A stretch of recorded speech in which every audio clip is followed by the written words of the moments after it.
Yay! I am live. I am really excited to be back. It's been a few weeks since I've been able to go live, and I am super excited. I got my tea here.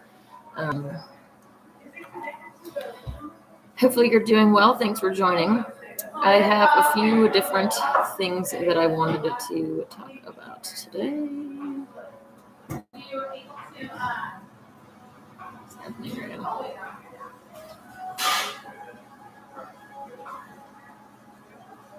All right. So I posted a while ago this passage from the Essene Humane Gospel of Christ.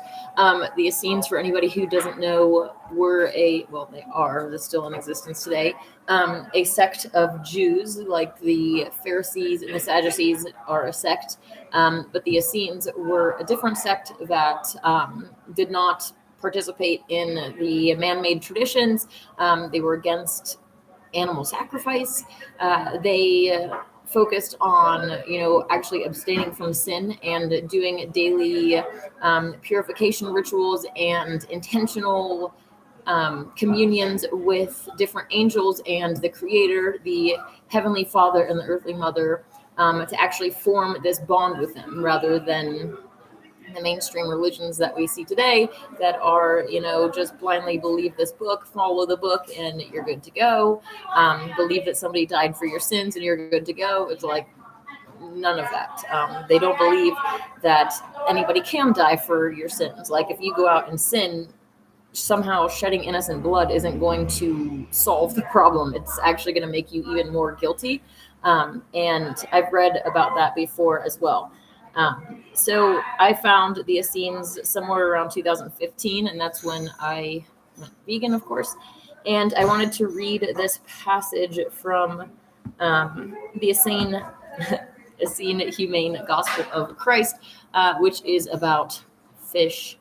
A lot of people say, "Oh, Jesus ate fish." Like, you really believe that this sinless being consumed the flesh and soul of the innocent? Like, those things are not compatible together.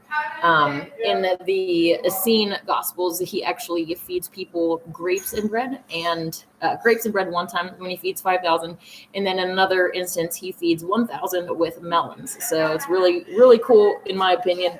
I never liked fish. It's like not something that I would have enjoyed if he said, "Hey, come on, let's eat some bread and fish." And I'm like, dude, it smells horrible. Like, why are we eating fish? Ugh. Anyways, so I think I might just read. My family is blowing up my phone, so it's like someone sent a message. Okay. And on another day, the question of eating dead things was again presented, and some of Jesus' newer disciples gathered around him and asked, "Master, ye do indeed know all things, and thy wisdom of the holy law excels all others. Tell us, therefore, is the eating of sea creatures lawful, as some say?" I love this. And Jesus looked upon them with sad eyes, for he knew that they were unlearned men, and their hearts were yet hardened by false doctrines of devils. And he said unto them, "See ye the fishes of the sea, as we stand beside the seashore, and look upon the waters of many lives. Yeah, the water is their world, even as the dry land belongeth to man. I ask ye, do the fishes come unto thee and ask of thee for the things that belong unto thee?" I skipped this one. "Do the fishes come unto thee and ask of thee for thy dry food, or of its foods? Nay, nor is it lawful for thee to go into the sea and ask for things which belong not unto thee. For the earth is divided into 3 kingdoms of souls, one of the land, one of the air, and one of the sea, each according to its kind. The deposition of the eternal being hath given unto each of them the spirit of life and the holy breath. And what he giveth freely unto his creatures, neither men nor angels have authority to take back or claim as their own. For behold the fisherman, how he takes what is not his own. A thief he is. He stealeth the treasures of the deep, and disrupts the holy life of the blessed. For hath not God blessed the sea creatures in the age they were created, and said unto them, yeah, it is good and holy. Let them have life, and bring forth after their kind, and let them rejoice in their watery home, and sing unto me songs of praise and much joy and peace. I think that is really cool that the scripture mentions that basically the fish sing unto God songs of praise and of much joy and peace. It makes me want to cry. But the fishermen cast many kinds of food into the water, because each one of the fish has its own food. And the fish then sees and pursues the food and is snatched up. So they're basically saying each one of the fish, have they like worms or whatever kind of things, put into the sea. So the fish then sees and pursues the food and is snatched up, and the fisherman rejoiceth because he has caught the unwise fish. And most truly I tell ye, Satan, like the fisherman, cast his hooks into ye. For the evil one lies in wait, wishing to seize thee, that he might swallow thee up, and rejoice at the catch. For Satan, likened to a fisherman, places many foods before thy eyes, wishing to make thee desirous of them, even if only to taste a little, so that he may seize thee and bring thee out of light into darkness. Wherefore I say unto thee, do not be touching the food of Satan, for the wicked one lies in wait for the unwise and the unlearned with many hooks and traps and every kind of net. For if ye be tempted with a single unlawful food, it is necessary for ye to desire all others. And finally then, such unlawful things become the food of death, and Satan is victorious. Wherefore be ye not deceivers, as fishermen, men of trickery, nor be eating the catch thereof. For many are they who Satan ensnares with the taste of unlawful things, and maketh them partners in death. And Christ's disciples were well pleased with his answer, and they remarked of his great understanding of the holy laws of God and the workings of Satan, the evil one. I absolutely love the Essene text, and especially how, it says, Christ looked upon them with sad eyes, for he knew they were yet unlearned men, and their hearts were yet hardened by false doctrines of devils. Like, that is, for me, definitely a role model. I tend to be a really militant vegan, and really focused on the situation at hand, and like understanding that these people are not only programmed, but they're demon infested. Like, when you sit at the table and you are doing, in specific, we're talking about eating the flesh of the innocent, like when you're cooking that smell, horrible smell of cooking flesh, like, attracts demons. Okay, it's not attracting angels, and it's certainly not attracting God. And you sit down and you consume this flesh, and it's like you are bonding with them. It's just the same as if me and you sat down and broke bread together. That's a bonding activity. Well, in this case, when you are partaking of innocent flesh, you are literally bonding with demons, and it's going to make you suffer mind, body, and soul, and that's rightly so. Actor says that the smell sure is a strong indicator. Recently had a non-vegan person tell me he can't stand the smell of gutting and cooking fish anymore and is stopping. Oh, that's so cool. Yeah, even as a non-vegan, I would not be able to kill an animal and tear it apart. Like, that whole thing just makes me want to vomit. So I don't know, like, it definitely takes a special type of desensitization to have people that probably are introduced into the lifestyle from a young age.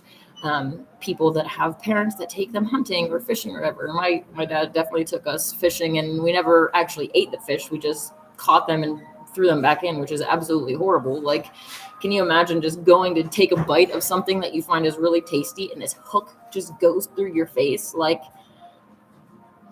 whew, horrible. Real evil stuff there. Hey, Patricia, how's it going? So yeah, I always get this memory of cooking chicken and dumplings at like my ex's house and having to cut the fat off of this like raw meat. It was just so disgusting. And that was even as a non-vegan. Like, I it's really interesting to look back and see the change, because before I went vegan, I was basically like a cheeseburgers and French fries kind of girl.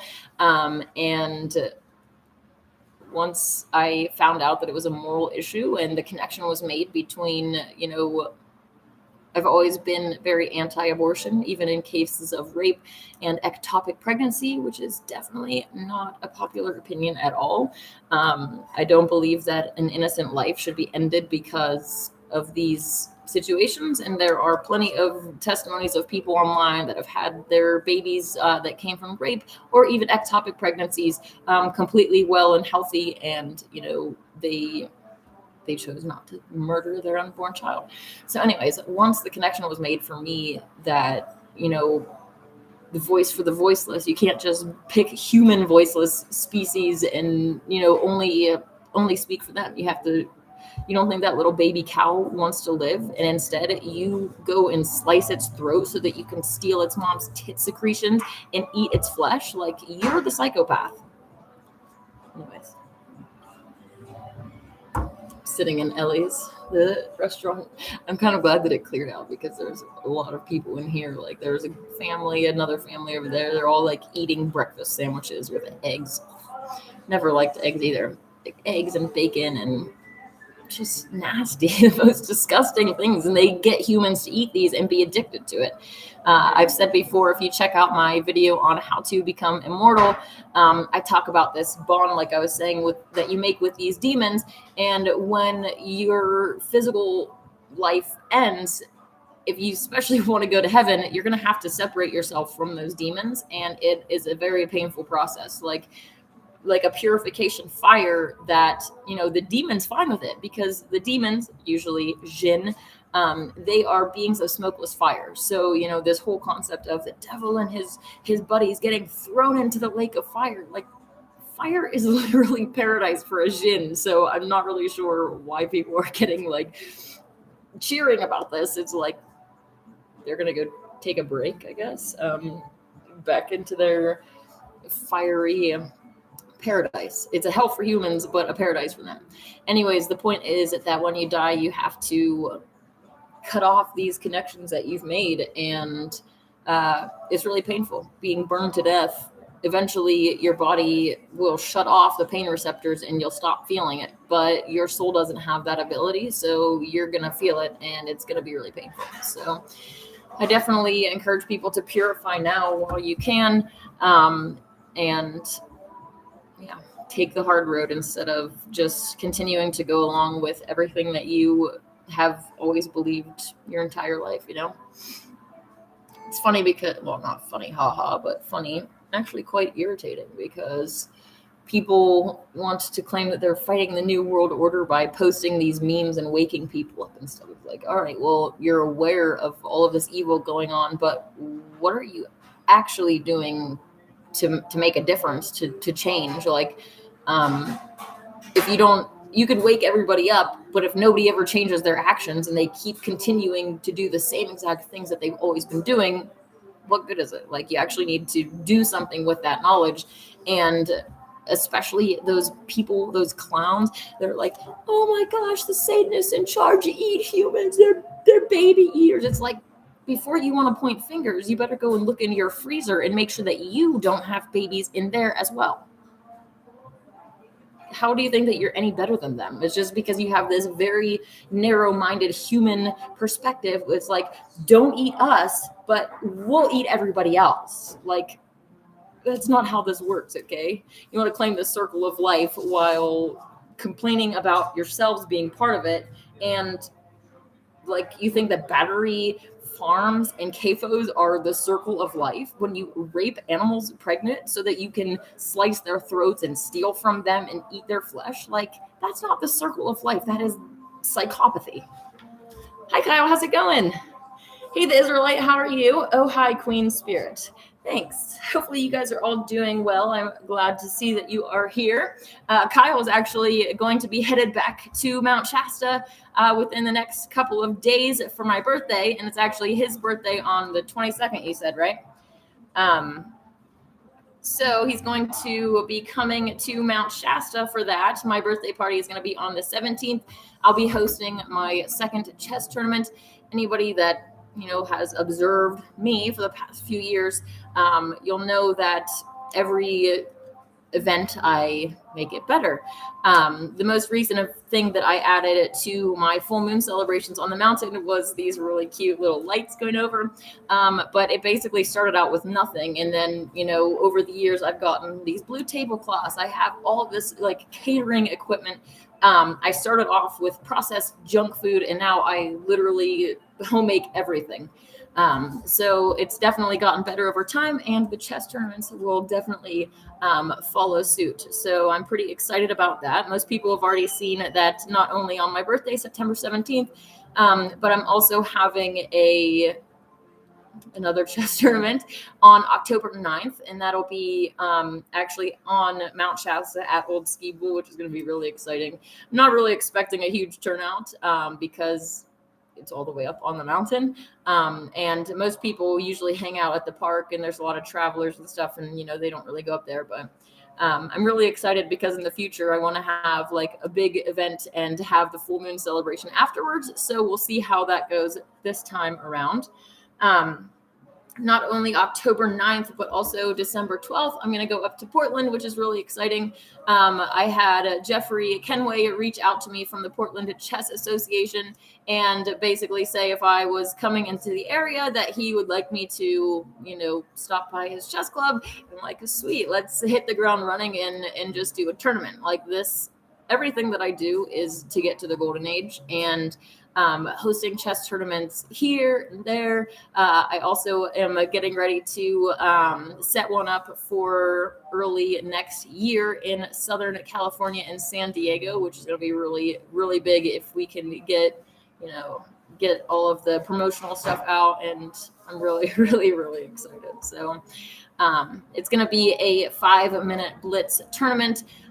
Followed by whoever wins the tournament will stay and play some King of the Hill, not the variant of chess, King of the Hill, but the old playground game where the strongest stays on the hill and knocks everybody off, right?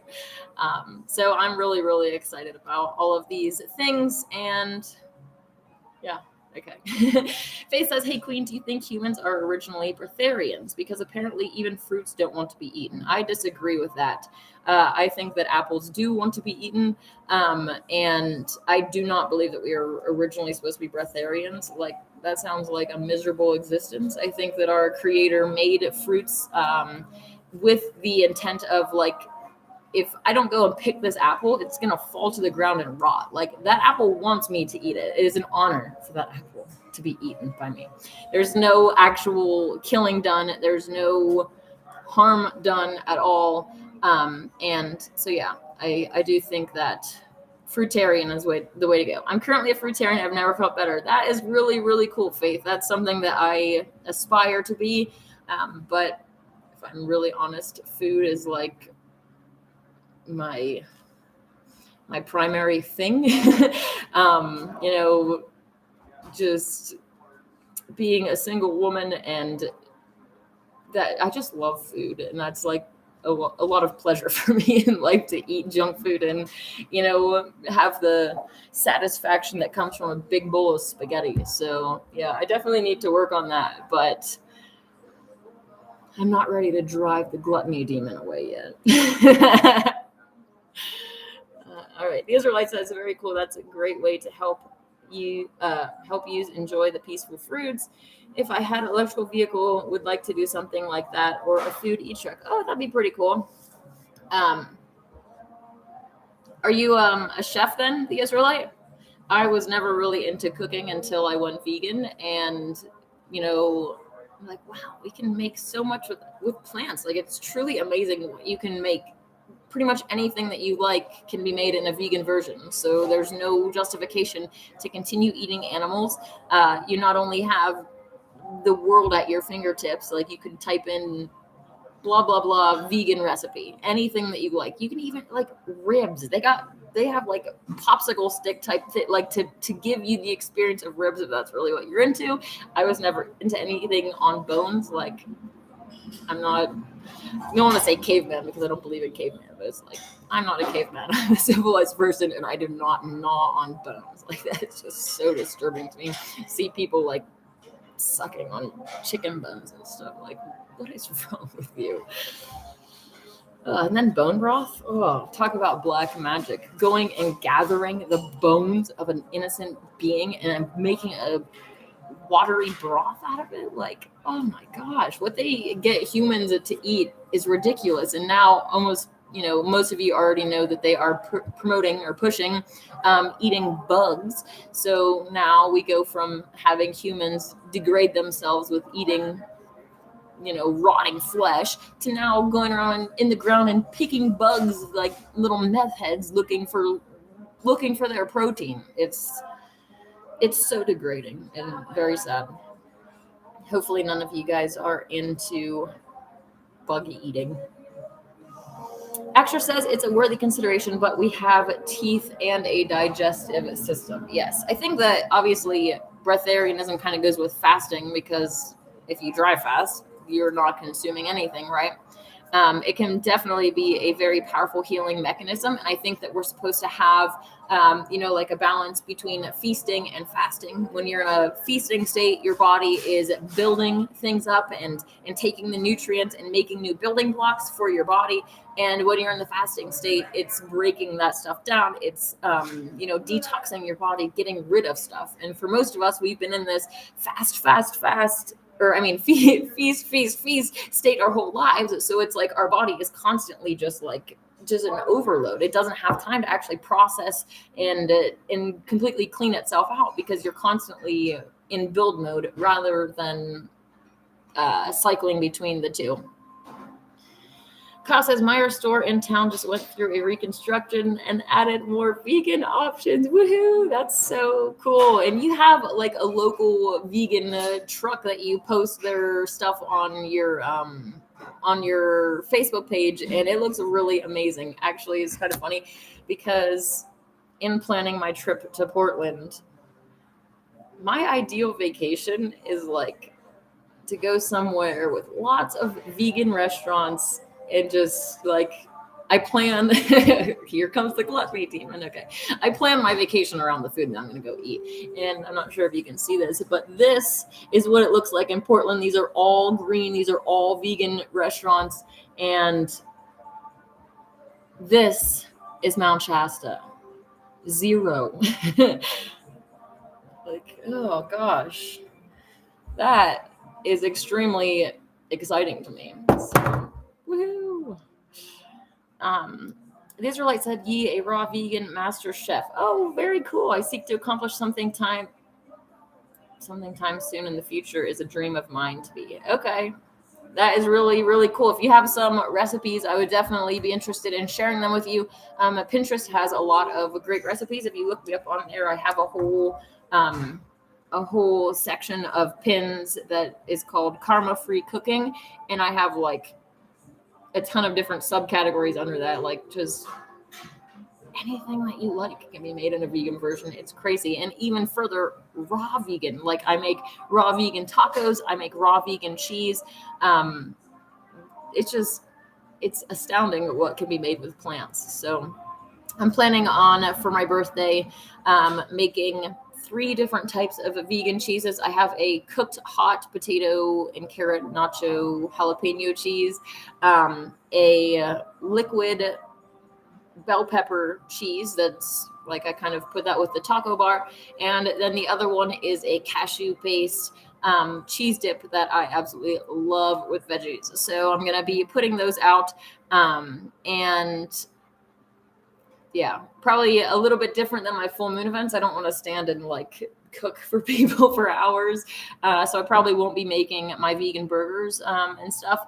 But I will definitely have some food that's really easy for people to munch on and stuff like that. Kyle says that vegan truck is awesome. Yes, it definitely looks like that. The Israelite says, yee. Sage, how's it going, Sage? I hope that you start to feel better. Portland has always been super vegan. That's pretty cool. I have wanted to visit for a few years. I really like to go to big cities, and especially because they all have all the vegan restaurants. But it's really quite cool and fascinating to me, I guess, to see the environment in big cities and obviously leave, especially.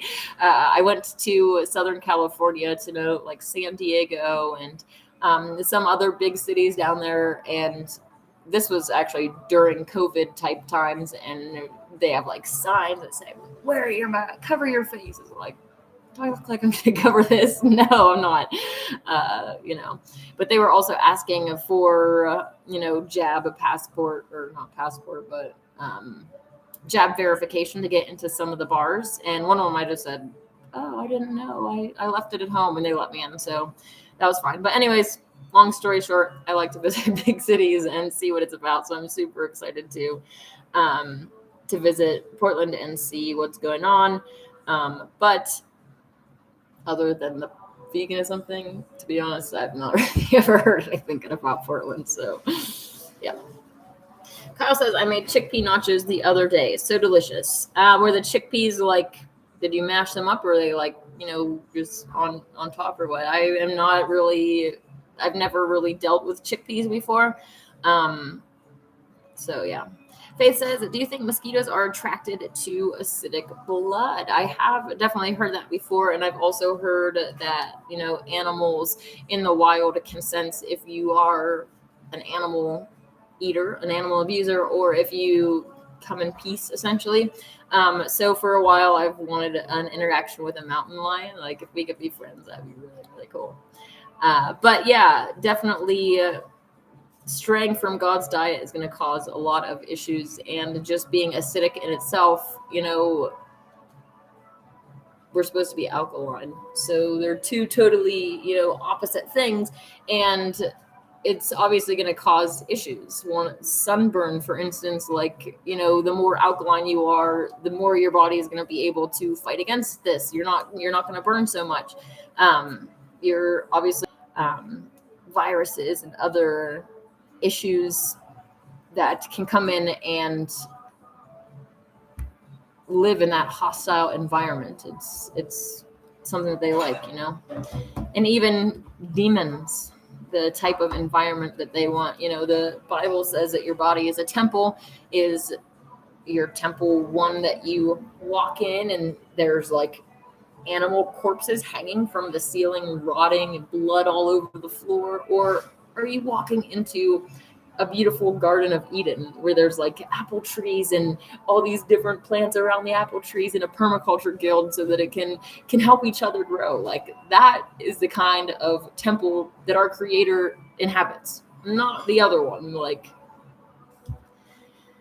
not as if we could completely get away from the attachment that we have with our Creator, but the more that you stray away from God's design, if you're constantly doing things that just are an abomination to the Creator, do you think that He's going to be like right there beside you in that mess, or maybe distance Himself a little bit? Because I certainly would.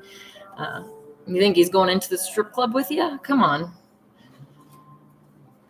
Sorry, I just thought about how many strippers are actually inverts. It's like you can look at them, but you can't touch them, and they can hide and get your attention and have you lust over them. It's like, it's really, really sad what this world is right now. Thankfully, I know that we can manifest our own reality and change this, but it's definitely easier said than done when you're like trying to fight against the mainstream and do something different. The Israelite says, wanted to ring this real note to you. Fact checked, this current Jewish state of Jerusalem is not Israel. For the Jewish Jerusalem is Sodom and Egypt. That's kind of interesting that you brought that up, because I was just talking to someone today about how I believe that Hitler was used to establish the current state of Israel, and it does not fulfill biblical prophecies. Like, there are prophecies about this future state of Israel that basically is actually going to be God's country, if you will. And what they have there is not it. Like, that is a cesspool of sin and, abuse of other countries and all of the nonsense that's going on in that.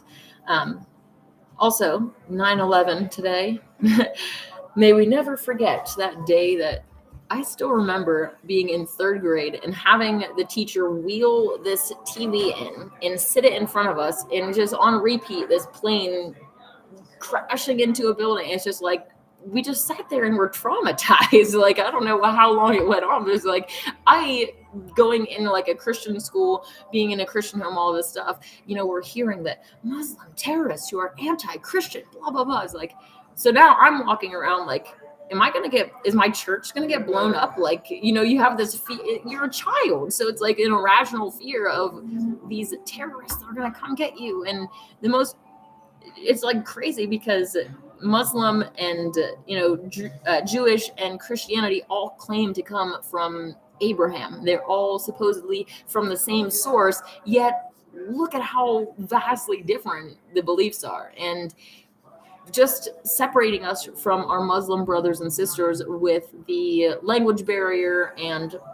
the cultural programming and everything, it's really, really quite sad how that has happened. And we definitely need to do what we can to bridge the gap and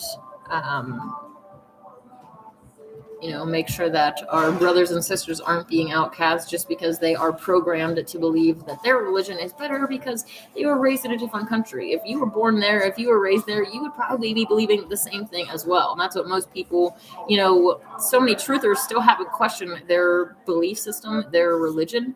I came from mainstream Christianity, and I know probably as good as anybody, if not better, that, when you start to wake up, all of these boxes get ticked. It's like, okay, well, the earth is flat, so that means the Bible is true. Satan is running this world, so that means the Bible is true. The Bible also talks about the fallen angels in Genesis 6 breeding with humans and causing, these hybrids. That's kind of extra biblical stuff that once you start to get in, and actually study it, that's what these things are saying. So my point is that through the awakening process, all of the evidence that you find, it's like, it can really serve to keep you in that mainstream religion. It's like, okay, well, if flat earth and Genesis 6 and all these things are true, then the Bible must be true. I'm not going to question that. And, it really solidifies their faith. So I'm very grateful that personally that is not the case for me. I was able to question it, and it was actually in 2015, I was what I consider a Torah follower. So I'm like following these unclean versus clean foods and trying to do all of the laws that applied to me. There are like hundreds of laws in the Old Testament, and they're not all for, like, if you're not a farmer, some of them aren't going to apply. If you're not like a merchant or something, they're not going to apply to you. So I'll go back to 9/11 in just a second. So I was, studying Passover, and the Bible literally says that you're supposed to do this ritual forever and ever, not just until a certain point where Jesus comes and dies on the cross and stops it. Like, forever and ever to me means forever. Like, I don't know if you can get on board with that. So I was studying Passover as a non-vegan and talking to my ex about how we were supposed to go and get this lamb. And I'm like, I really have a moral, even as a non-vegan, I have a moral issue with going out and finding an animal with the intent to slaughter it. I can't love on this animal that I'm going to go and kill. Like, that is just some wires twisted in their brains, the people that are partaking in this. So anyways, that's what led me to the Essenes and why I went vegan. The story in the Essene text says that Christ came to stop the animal sacrifices, and that Judas ultimately turned him over on the grounds of him not participating, him forbidding the lamb for being slaughtered for Passover. So he went against their man-made traditions and in laws and put his own life at risk to say, no, we're not killing that sheep. Like, I don't know if you can tell, like, that is the kind of man that I would follow to the ends of the earth. Like, that's awesome. Like, if you're willing to put your own life on the line, especially to save an animal and stop sacrifices, like, You're my kind of guy. All right. The Israelite says, this is where it gets scary. Where did all the nations that don't worship these false prophets, I think, forfeits? I'm not sure what word you mean there. Books we see the Jewish, the Roman Catholic, and Christian belief systems giving their future powers to the Arab Muslim as their third temple bodies of actions based on belief system that rules over Sodom and Egypt, that the whole world follows after wants to stab them all in the back like a dirty business it is. That was a lot to take in there. Where did all the nations that don't worship these false prophet books? That's an interesting question, seeing how the mainstream religions are the mainstream of all of the nations. Like, whatever belief system you can fall under, there's a religion for you, there's a prophet for you, there's a hero for you, there's one of them put in place to control you ultimately. Like, they are just like the truther community. All of these inverts were put into place to gatekeep, to introduce us to the truth, to wake us up to various things. And when somebody wakes you up, then that creates this relationship between you. It's a form of bonding that, now if such and such a person woke you up, then maybe you won't ever question them. You're just going to blindly follow them. And so many truthers have been fallen into this trap with the most popular truthers, like the ones that have thousands and thousands and thousands of subs and views. Like, you really aren't questioning them yet? Like, come on. I don't trust anyone that has ever been a part of like the flat earth conferences or any top names at all. If they're popular in the community, then I'm running the opposite way. Like, I just don't have time for it.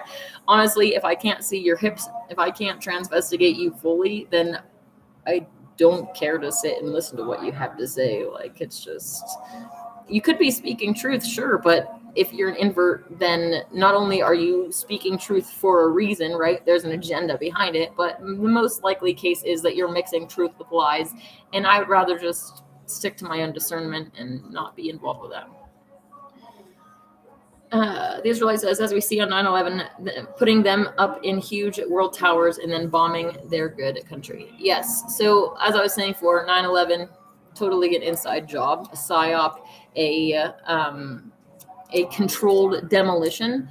Pretty much nothing that you see on TV is real. Like 99% of what you see on television is absolutely fake. It might look like it's coverage from a war scene. It's like, is it a war scene or is it in a Hollywood studio? Because I've seen a lot of movies and I know that they can do a lot with, technology and green screens and every type of fakery that Hollywood does. They literally put these little events on. They'll go and film at a school and have a little school shooting, Sandy Hook type thing, and it's all completely fake. Nobody gets hurt. They put it out to you as real, and then they get a reaction, right? They're gonna not only get that energy that you're shocked, you're upset, you're whatever, they're going to sap that energy from you. They're also going to use this to program you, right? Like, I was afraid of terrorists blowing up my church, my little tiny church in a little town in Ohio. It's like, really? You think the Muslims are going to just,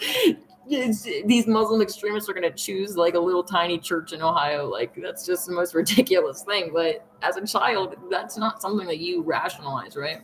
So it programs us in different ways, also programming us against other people, right? Muslim terrorists. And now it's like, how many people are programmed against Muslims just because of this event that they didn't even partake in? It was our own government putting a controlled demolition.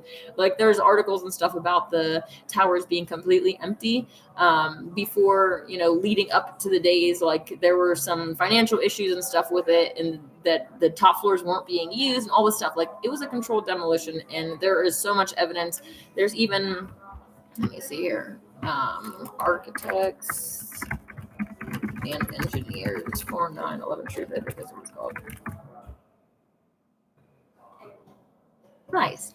Architects and engineers for 9/11 truths. Here is someone that you can get started if you are interested. But yeah, three buildings can't be knocked down by two planes, and buildings, well, they are like really, really enforced buildings as well, with thick steel, like an airplane against a bird, and you have issues, let alone an airplane against actual steel, like bars. It's absolutely ridiculous how they got us to believe this stuff. And then magically there were terrorist passports from these planes. Oh, wow. Can you imagine how just perfect this cute little story is? So stupid. But yeah, they program us and sap our energy, and also use the chaos to create new order, right? Like people that see supposed school shootings online, and now they're like, we need gun control, and then the government's like, exactly what we wanted you to ask from us. Please let's have some more gun control. Let's do some red flag laws too, based on the fact that you watched a Hollywood movie and now you're afraid of guns. If they can pull off a stunt like, Sandy Hook or Boston bombing or any of these really big psyops without actually hurting anybody, that's the way that they go. It's not only funnier for them, but they're not actually losing any bad karma or I should say gaining bad karma for killing anybody. They know even more than the average human that karma is real and that their actions have consequences. So they will often warn us before they do stuff.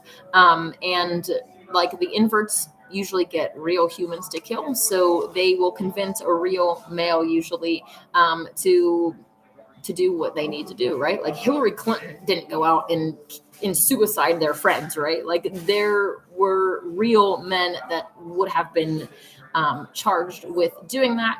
And the powers that be have, whatever this real male that is going to get sent in to kill, it's like, we can offer you money, we can offer you whores, we can offer you all of this stuff. Just do a little bit of corruption. Just go kill one of Hillary's friends. It's fine, and that's pretty much how they do it. It's just so many different ways to corrupt humans, and that's what they do. Use it against us, right?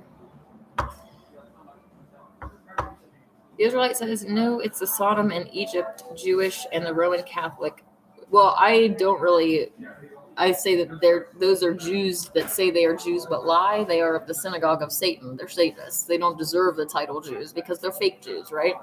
It's kind of just like if you have an invert and then they go into a group and they'll claim to be Christian or Muslim or Jewish or whatever, and then they'll do a bunch of evil, and then they want us to point at that and be like, oh, Christians or Jews or Muslims, they're all horrible and they're evil, blah, blah, blah. It's like demonizing a whole group based on the inverts, the infiltrating clowns, their evil behavior getting, projected onto the whole group, which is not fair in my opinion. The Israelite says the fiery abomination at war with all the world's inhabitants are bodies of the golden law of Creator. From the beginning, God's golden law was not to harm others, to be peaceful, plant-eating creatures. Well, I do agree of that when it comes to humans, but there are other species that were created before humans, specifically snakes, also called Nakash, like the serpent in the Garden of Eden, Nakash. They are obligate carnivores, but, if you look at them and their creation and compare it with humans, it's like God really tried to get away from so many of the qualities that the snake had. Like snakes, really intelligent, live a long time, predators, right? And then we have humans. Intelligence was not what God focused on when he made us, and that's just something that we need to accept. Humans can't be intelligent, but it's just not exactly like God was going for more of innocent and trusting and good, essentially, when he created humans. It's like a little baby, right? A little baby is not a predator. If you give the baby, if you're holding a bunny in your hand and an apple, well, maybe not an apple, but some berries in your hand, and you try to offer it to the child to eat, the child's not going to take the rabbit, skin it, and cook its flesh. It's going to eat the berries. Like, It's really quite simple. Children love sweet things. We're made to eat these things. But also, in the current standard system, people give their children, artificial sugars from very early on and completely corrupt them. Personally, I am going to be extended raw breastfeeding my babies. Breast milk is really the only thing that they actually need for quite some time. And then once they do start to want to eat foods, I'm just going to introduce raw fruits and veggies, because I don't believe that it's fair to essentially curse my child with exposing them to the same demons that I've been exposed to. Like, I don't want my child eating Satan's candy. Like, I want him to be able to enjoy the fruit and vegetables that God created for him to eat. And the more processed stuff, the more artificial stuff, it's going to ruin that. Like, it really just does. Like, the fruit's not sweet enough because they've been introduced to sweetards. And it was like the first thing that came to my mind. But Kyle posted a link, 9/11 do evidence. Interesting. Okay, I haven't looked at the do evidence, but I have seen plenty of evidence about it being a controlled demolition. So, yes. Speaking of things, the mill fire is finally out. A lot of people are not home, as their homes have been burnt to the ground. And it's really, truly devastating to see all of this stuff happen, and also knowing that there is an underlying agenda to drive real humans out of this area. I came to Mount Shasta for a reason. It's the meeting place of heaven and earth. It's the root chakra. I've said this so many times, like, the root of a tree will determine the condition of the tree. If the root is really healthy, then the tree is likely going to be really healthy, right? If the root is very corrupt and very impure, then your tree is going to be dead for sure. And we see evidence of this all around us. Like, obviously, there's a problem at the root because the rest of the tree is problematic. So yeah, I am here ultimately to fight for purification of this world, and they don't want us here. They want to drive any real humans out, especially the real humans that come here specifically for battle. People want to come here and visit me. That's great. But no, if you want to try to come here and stay here, it is a battle. And obviously, you're not going to be staying with me. I'm a hermit. I'm not interested in any relationships. I am not in a position to take care of anybody. So people that do come, you need to make sure that you have your stuff together and you're not coming here to be a burden on me or anybody else. Like, that's just not right. It's pretty tough here to try to make it, especially for real humans. So yeah, them not only with the fires, but also like trying to say that they're going to ban gasoline motors and stuff, and all. It's just so many stupid things. And my mom will be like, that idiot governor. And I'm like, Mom, once you realize that literally all of the governors of the world are in the same boat, like your governor and my governor, they might not say the same things, but they're still playing for the same team, right? Like, they have good governors over here pretending to be for the citizens, and then they have bad governors over here, and it's just like the same thing as any two system thing that they want. They try to get us into these binary type arguments and then choose one side or the other. I'm like, Mom, ultimately your governor and my governor are satanic clowns, inverted degenerates. And the reason that my governor, which I would never have voted for, never elected, or any don't support, the reason that they're doing this is because they want to drive people out of California. They know that this is a powerful place. They know that the golden age always starts at the root chakra. They know that if they can drive all of the real humans out and only have inverts at the root, then there's no fight. Like, it's as easy as that. Okay. The Israelite says, I was showed the snake is to be a root and water plant eaters. Well, I would definitely like to see that happen, because I don't believe that at all. I believe that snakes are the only obligate carnivores that God created. And, basically imagine if you were the creator and he has gone through, like, at first when he started creating, he was going to be, he's new at it. Like, people don't really want to think about God being new at anything. Like, oh, God's always been, he's perfect, all this stuff. It's like, I'm Yah's #1 fangirl, and I don't take that approach. Like, I want to be a lot more realistic.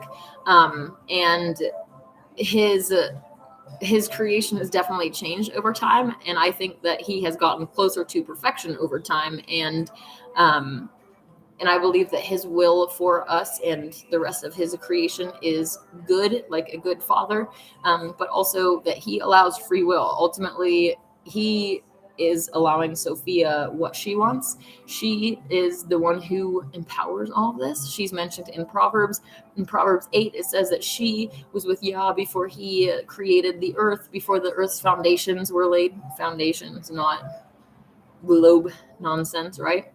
And that she was his daily delight. So in my opinion, in my teachings, I guess I should say, not really an opinion, because, I don't take my beliefs lightly. Like, I'm the kind of person that is very extreme. And if you have a gun to my head and you're going to say, do you want to change your beliefs or not? I'm like, shoot me, you coward. Like, what? I'm not going to change my beliefs just because you have a gun to my head. Like, I'd much rather die in honor and standing up for what I believe in than to pass on and then have to look back and be like, wow, I gotta cover my face for being a coward. Like, no thanks.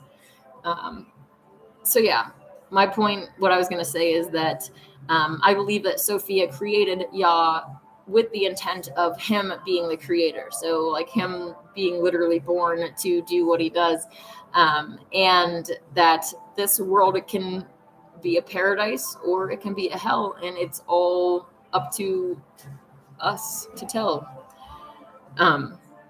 Obviously, starting out as this Garden of Eden paradise, and seeing what happens when other elements are brought in is going to bring wisdom. But I guess my point was that, before humans were created, there were other species that were center stage. Angels being extensions of Yah with no free will, really not having like all this time in center stage, just because how much wisdom can you gain from Yah just interacting with himself? But I think that Jinn, the beings of smokeless fire, came after that, and they had a long time to be center stage, just as humans were. And then Nakash after that, snakes, reptilians after that, which include dragons. I do believe that dragons are real, and I think that dragons are really cool. I don't like the demonization of dragons and serpents that are the mainstream truther community kind of goes with, but they also kind of go with the demonization of Masons, and I am not about that either. I think that not only when it comes to species, all species that God created have free will, so they can do good or evil. So that alone, like, you can't paint them all evil because they have free will. And if you want to get, go ahead and tally up the evil that these other species are doing, and then take a hard look at your own species and see how much evil that we are responsible for. Just farming alone, we're just, there's so much blood on our hands. It's unbelievable. So for us to say, oh, well, this other species is evil, or this is like, point at yourself. Like, you need to check yourself before you go and call any other species evil. Like, there are people in I should say, there are souls in every species that choose to do good, and there are souls in every species that choose to do bad. And that's just the way that it is. You can't just paint every species as evil, just like so many people want to do. Even the Jinn, like, a lot of them, well, I don't know a lot, but Satan rules through fear, just like they try to rule us through fear. Honestly, I'm okay with ruling demons through fear. Demons are afraid of me, and if it takes me scaring them to get them in line, I'm okay with that. Like, if I have to scare you to stop eating animals, I will happily be your nightmare, sweetheart, okay? Satan rules through fear, his own minions, and they go along with his evil agenda while he is in charge because they are afraid of him. And Specifically, the Jinn, they live a really, really, really, really long time. Like, I can't even put a number on it. So for them, living and dying is a lot bigger of. I thought that guy was wearing a skirt. Okay. He's not. Thankfully, that would have been really awkward. Was just saying, "Hi, Aaron. How's it going?" I lost my train of thought. That guy's interesting wardrobe.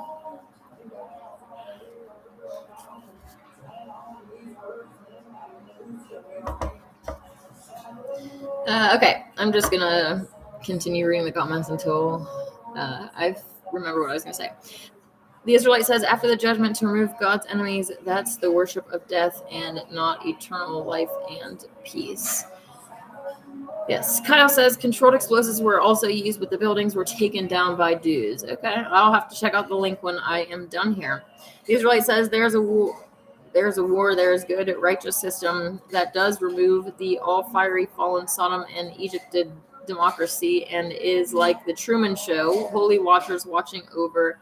That does end. Well, we definitely are living in the Truman Show, and there are watchers of all types. There are watchers that are essentially good, and there are gotta stop looking at this person. There are watchers that aren't allowed in this. This is just so distracting. Aren't allowed in this reality. This is an exclusive club, and not all souls are allowed under the dome. There are souls like Lam, we will call him, which is the demon that Aleister Crowley is associated with. That's not his full name. I'm not going to say his full name.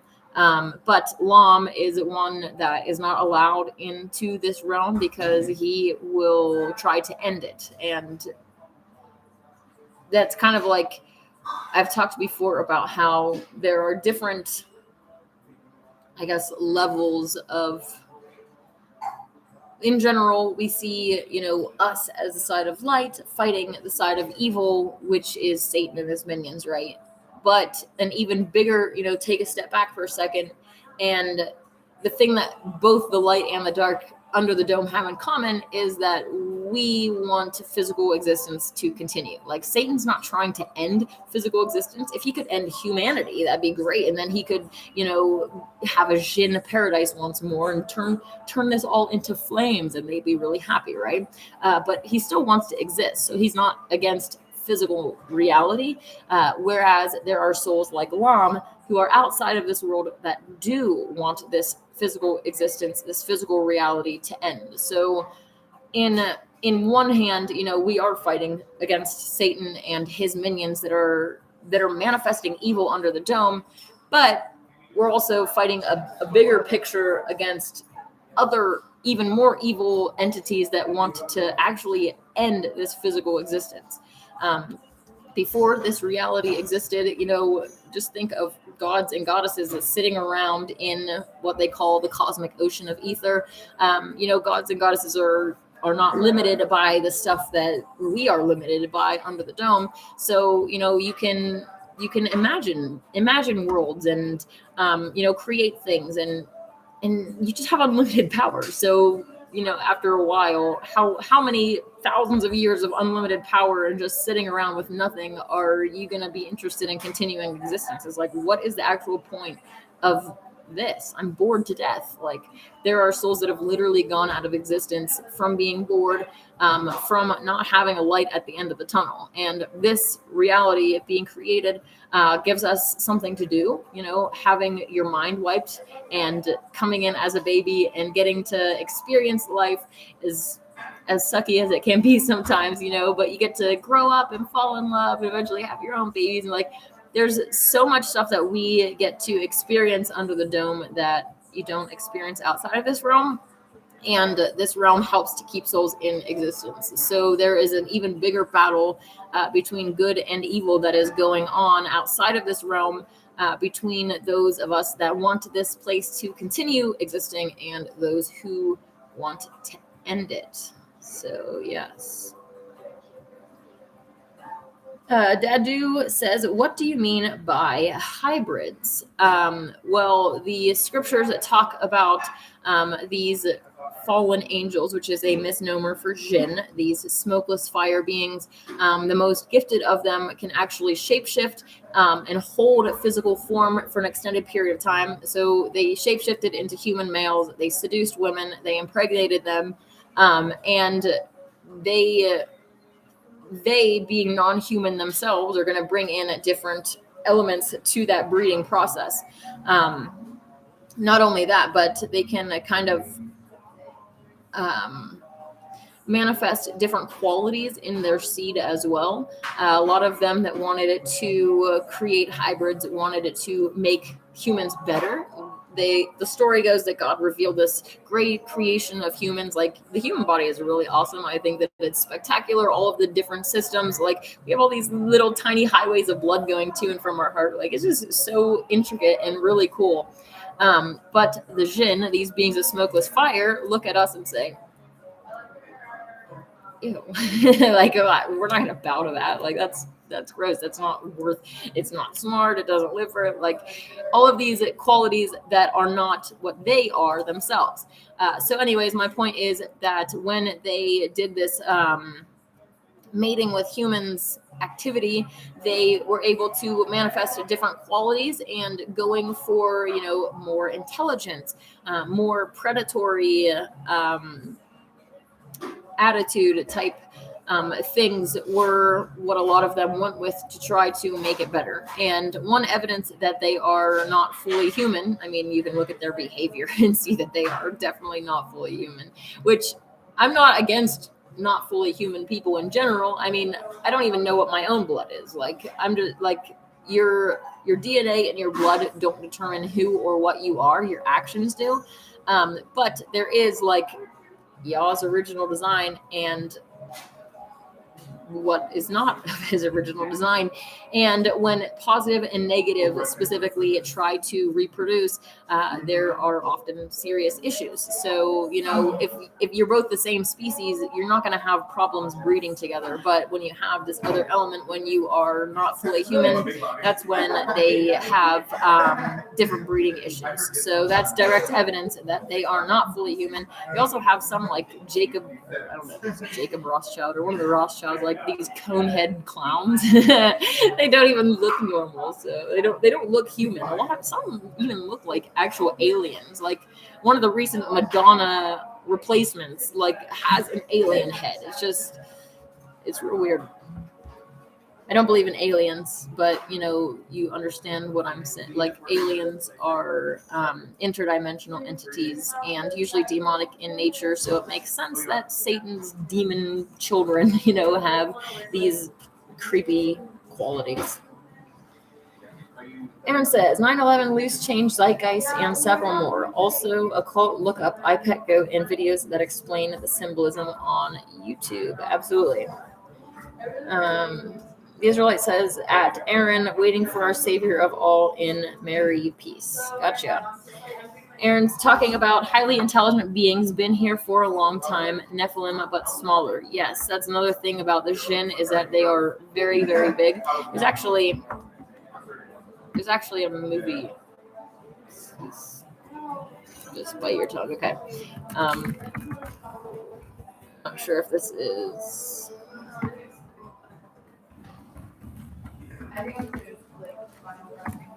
I don't know what it's actually called. There's a new movie about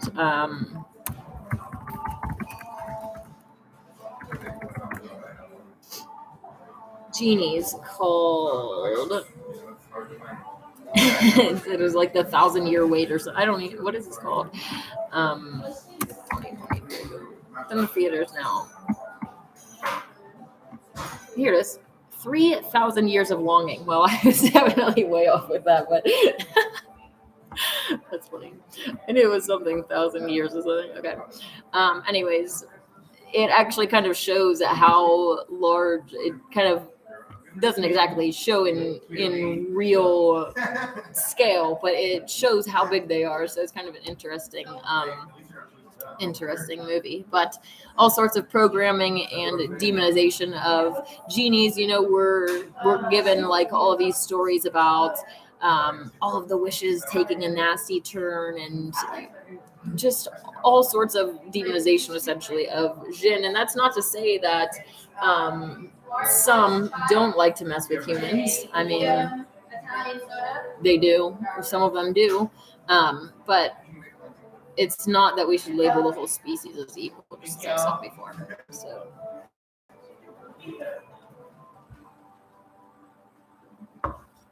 Aaron says, I saw that weird head. Yes, something prehistoric bloodlines. Yes, there are some really weird cone heads going on.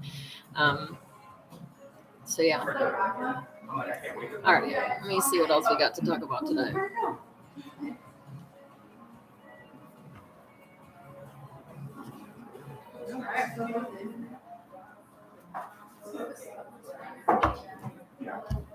Okay.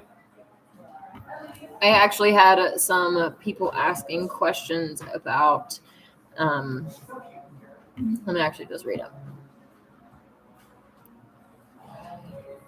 Basically, why they choose to worship Baphomet instead of God. Do they think it's more beneficial for their life? Well, Baphomet is an occult symbol for Sophia, and she ultimately has the final say of what happens under the dome. She's, in a way, all of our mother. Even those that are doing evil, it's like she's all of our mother. And basically, she does what she does. She is this physical reality. She puts up with all of the abuse and us using her and all this stuff to gain wisdom. And they try to make this excuse that they are worshiping her by bringing her this dark wisdom that regular humans don't provide. So it's kind of like a lot of, you kind of have to understand the bigger picture to see why they do what they do. But in this world, there is a system set up to where good deeds are rewarded and evil deeds are punished. So, our Creator, the Heavenly Father and Earthly Mother agree that this system should be in place, and the karmic mechanisms that go along with that. But we also have these forces of darkness like Satan that literally reward evil. So definitely different forces going at it. And if you check out my video on the Essene Gospel of Peace, book 1, it actually talks about Sophia and her war against Satan and how she and her angels battle him. Like, I thought that was really, really cool. It's a shame that the feminine divine has been so demonized, and all of the mainstream religions, like either all patriarchy, or then you have like the pagans, the witches, and that's where you get the feminine divine worship, where if you actually look into like original Christianity, they all had, a balance between the masculine and feminine divine. It was not one-sided in either direction, and that's where I'm at personally. Just like we have a mother and father in this realm, outside of this realm, the bigger picture, our Heavenly Father and earthly mother, and then us as the child are creating this Trinity, which is super beautiful. Aaron says, I find that they are closer to 3. On the forensic scale, androgynous. The harder ones to see, not so obvious, more than the average human. I don't really rate that. I know you've posted that before, which is really interesting. The different scale of super male or female, and then androgynous, like, in between stuff. But yeah, I do believe that they are created to pass better, and a lot of different things. Yeah, really sad. Aaron says the numbers closer on both sides. Sorry, word there. I know what you mean. Yeah. Extra says, by the way, the third tournament announcement was a pleasant surprise. Glad it's happening. Me too. I am super, super excited about this, and what is going to happen. I'll probably go up to Portland for the weekend before the tournament, and hopefully they have like some sort of I'm thinking of Reno. They had this really cool open mic night, and I am sad that I didn't take my guitar. So I've been wanting to go back to Reno just to go into that environment, because the people were just so cool. And unfortunately, it was like heavily controlled by inverts, but that's, if you find something really, really cool in this world, usually, unfortunately, it is controlled by inverts because that's what they do. But they set up a really cool, like, family type group of musicians, and they would just go up and play together, and it's just really, really cool. So I'm really wanting to go back to Reno for that. But I'm also hoping that they have something like that in Portland. I'm going to take my guitar. The Israelite says, we are in the fallen DNA system, like a deformed from the corruption in our 46 chromosomes. We should only have 24 do you have evidence that the Christ supposedly only had 24 chromosomes? And we have 22 more that are corrupted, but that's in our blood. I don't believe that particularly. I know people also try to talk about like 3-stranded DNA, which doesn't work. Our creator created it like with this, male female principle, them two coming together to create one. So it's like 2 into 1. You got this sweet, cool double helix DNA type creation, which I love God's creation. It's really fascinating. And now, like, making all of these different connections with chess, and how, like, chess is a really ancient game created by the gods before this world even came into existence. So it certainly was not made by humans. Like, humans are not that smart. But anyways, the whole concept of the chessboard, and having like the rooks, the towers at the 4 corners. If you look into Enochian magic, they talk about the 4 watchtowers. The Bible talks about the 4 angels standing on the 4 corners of the earth. So this really cool, tower type thing, being in the game and being in reality. And obviously the 4 horsemen type idea, and this king and queen concept, the king only moving 1 square because he's a baby. The powers that be, they have programmed us with the same types of religions that they themselves follow, but our versions are corrupted. Like, we're not given all of the details that they have. When they're trying to program us to eat the blood and flesh of Christ, that's because they want to literally eat the blood and drink the blood and eat the flesh of Christ. Like actual eating of body parts. Okay, like there's a black magic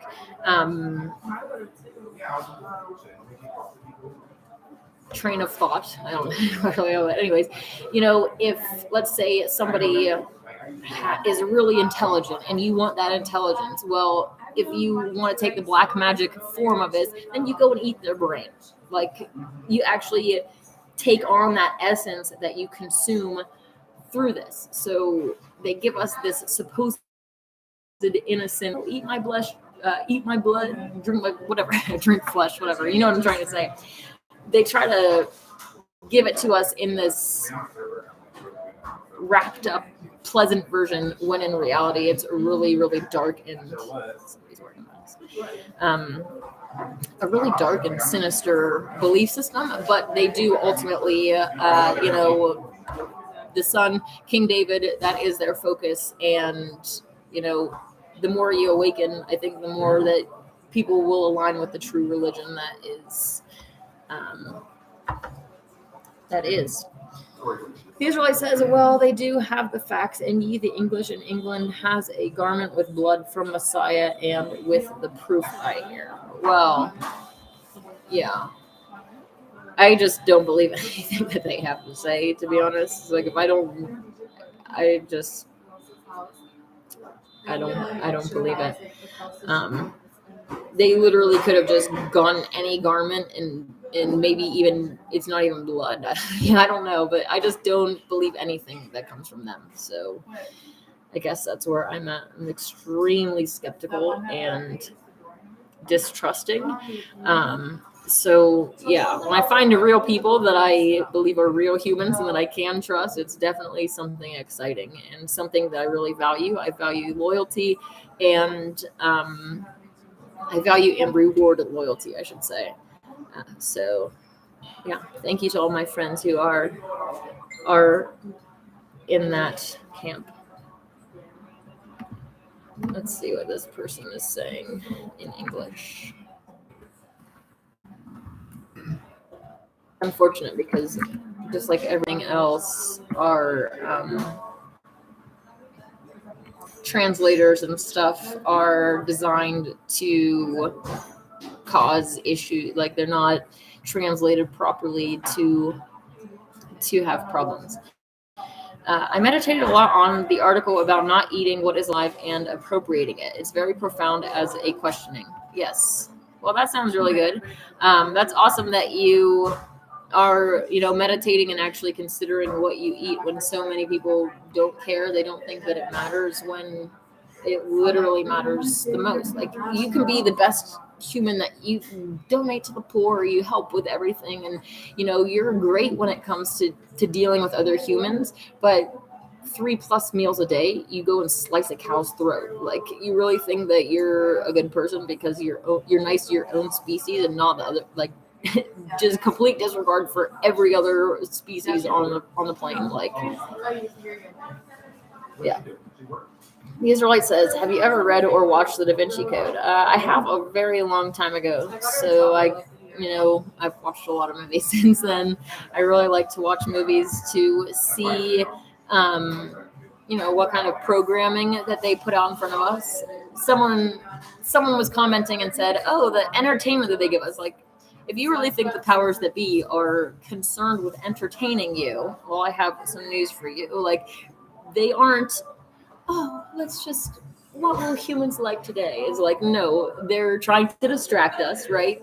By giving us hours and hours of mindless entertainment that just programs our minds, right? It's not just entertaining, it's programming us at a core level, whether it's, blatant programming or subtly, or just the fact that they're inverted clowns, like, you can have like a Christian movie that's so positive and uplifting, but the actors are literally inverted sodomite clowns. So, when you're seeing this boy and girl on TV kiss, you're seeing trainees kissing. Gotta watch what I say. You're seeing inverts kissing and doing it's just very corrupting. And then, you'll have the guy sitting and lusting over the supposed hot girl in Hollywood, and he's corrupting himself. And you have the girl that's seeing the supposed hunk on TV that's also a girl, and forming an emotional attachment over something that's completely fake. So it's an interesting thing. Aaron says, you are your own savior. Yeshua is coming back as the purifier, not the Lamb of God. You must save yourself, become enlightened, and walk like Christ with God in spirit. I do agree with that. I personally am waiting for David's return, not Yeshua, but that's just me. The Bible says multiple times that David is the one that will sit on the throne, in the future Israel, and he will lead God's people, and that's pretty cool to me. Kyle's back. Had to unload some bread. I missed the last 20 minutes, probably. Oh, I'm sorry to hear that. I've just been ranting. Welcome back. Aaron says, Yeshua is the soul. The purifier is coming back by fire this time. Only the souls survive. Another way to look at this, Yeshua, a.k.a. Jesus, left us with something as a seed, a germ, the word, our soul. Lots of programming and engineering, even experimenting. I'm like really struggling right now. Research U.S. Patent Office mind controllers. Absolutely. And they put your mind to sleep. If you haven't researched how these television programs are literally designed to put you into an altered state of mind where you're more easily programmed, you're more easily manipulated. I just think about the desensitization that they try to promote. A lot of times it is through humor. Oh my gosh. Okay. Well, the first thing that pops into my mind was this whole puppet show act between two chess players that's currently going on, Hans and Magnus Carlsen, and they're supposedly saying that this clown cheated in the tournament, and Elon Musk is a clown, and tweeting about how a sodomite utensil I don't really know the words, was used to help this clown cheat. It's like they're trying to desensitize us to these things by making us laugh about it. There's a movie that came out, there's like something like Everything at Once and All at the Same Time or something, and it was absolutely, like, I wanted to walk out of the movie because if you've seen it, it's just horrible. It's just, the concept is that these people do extremely bizarre behaviors to get powers, essentially, or to jump, and just some of the sodomite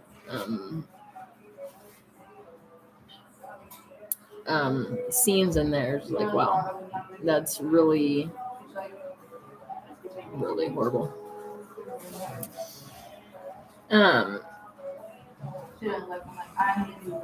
LOL, Inanna, subliminal programming, we get triggered later by repeat, etc.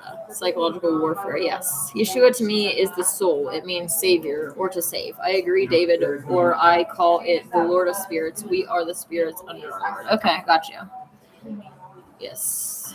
The Israelite says, well, it's got truth. Da Vinci Code, a little stage to use what the Templars are, the inner courts working for a greater purpose. Yes. I definitely agree that there is some truth in plain sight in there.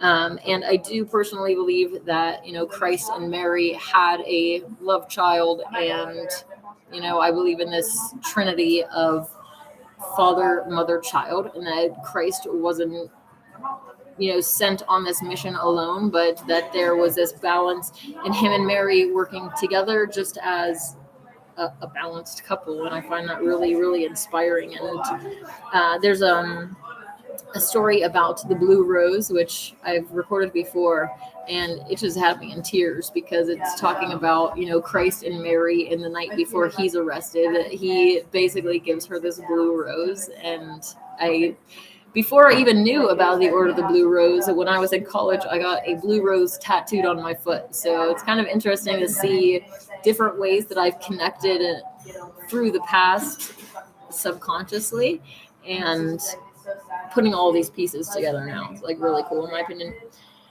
Aaron says, yes, humor and perversion cover it up with humor. Yes. Templars given a bad deal. That king was more corrupt than them. He was paranoid of them taking him out and his corrupt rule over the people. I haven't personally been drawn to study much about the Templars. I really have focused on Masonry, and how, James Churchward's book, The Lost Continent of Mu, Motherland of Man, talks about Masonry being the first religion of man, how they worship the great architect of this realm. And I personally absolutely love so much of the symbology that, you can go, I think it's called the Sacred Symbols of Mu. Let's look that up. Sacred. Come on.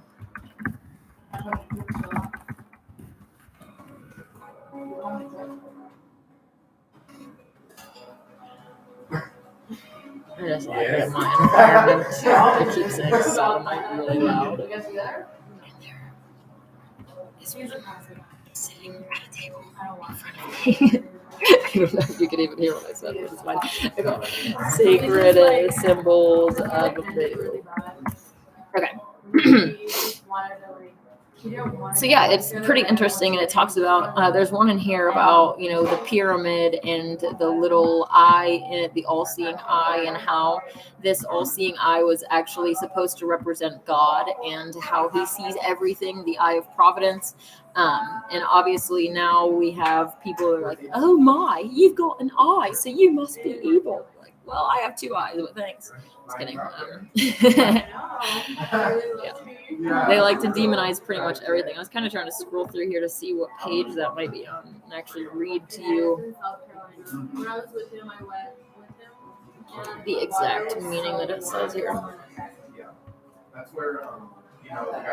It also talks about the little Nazi symbol, the pyramid cross. It has a lot of interesting symbology broken down in here based on what was at the lost continent of Mu. And that was a continent in between.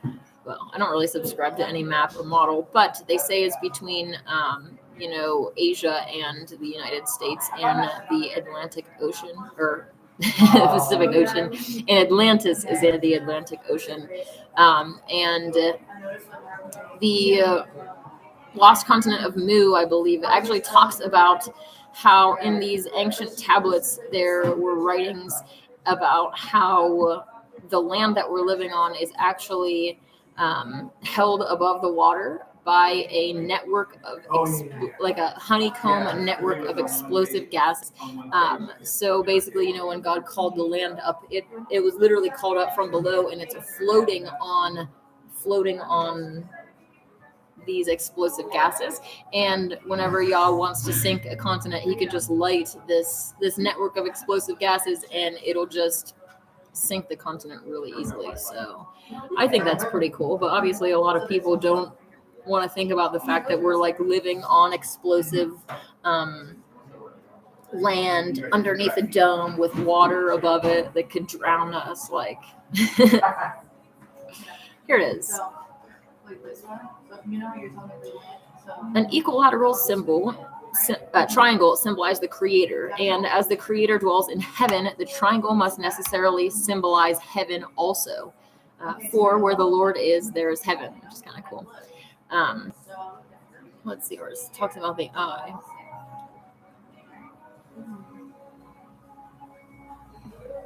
Anyways, I would definitely encourage you to look through this Sacred Symbols of Mu book if you are interested in looking at some of these symbols. I'm going to go ahead and just give up on this because I'm well through the thing and I still haven't found it yet. So let's check out it on live chat. Aaron says, I'm reading Morals and Dogma and Richardson's Monitor right now. LOL. All conferring degrees in everything else. Blue Lodges, Ancient, Accepted, and Freemasons. That is really, really cool. Didn't you say that maybe you got some of that book from a Mason that you actually met in real life? Nice. All original symbols belong to our creator and us to learn from mandalas, words, etc. I agree. And the whole demonization of blue and yellow together and saying, oh, that's Masonic. Like, God put blue and yellow in the sky together first. So these colors, the chessboard, the checkerboard pattern, they don't belong to anybody, and they can ultimately be used for good or evil. The Masons just know an awful lot about our reality, and that kind of makes sense if they're like the oldest religion. And yeah. Kyle says, what about the blue rose? Oh, I didn't really finish my story. The Christ gave her this blue rose and was like basically saying that she was, his really good friend and confidant, and that she loves blue roses, and they had relations, and then that's the night that she was impregnated with a child, and then the next day the Christ was taken away to be killed. So it's definitely an interesting story, and for me it is like a really big tearjerker, but I kind of find it cool that I have a blue rose tattooed on my foot and I didn't even know about it. They say that when Christ was crucified, that Mary went around with all the teachings and resurrected, went to all the apostles and said, come on, let's go, like we can't be discouraged, and really kept things together. And that the Order of the Blue Rose was kind of like a hidden group in during that time to keep the faith alive without being exposed, right? Which also obviously leads into secret societies and all of that. Like even the Essenes, they have like the inner people, and then they have the profane, and they didn't teach the profane their inner teaching. It's like the concept of don't throw pearls before swine, and don't give that which is holy to the unholy. And I think that can work in good or bad ways, essentially. Like, I don't know. I guess most people think that the secret societies in general are evil. But I also try to like get a bigger picture perspective and see the kind of world that we're living in. Like,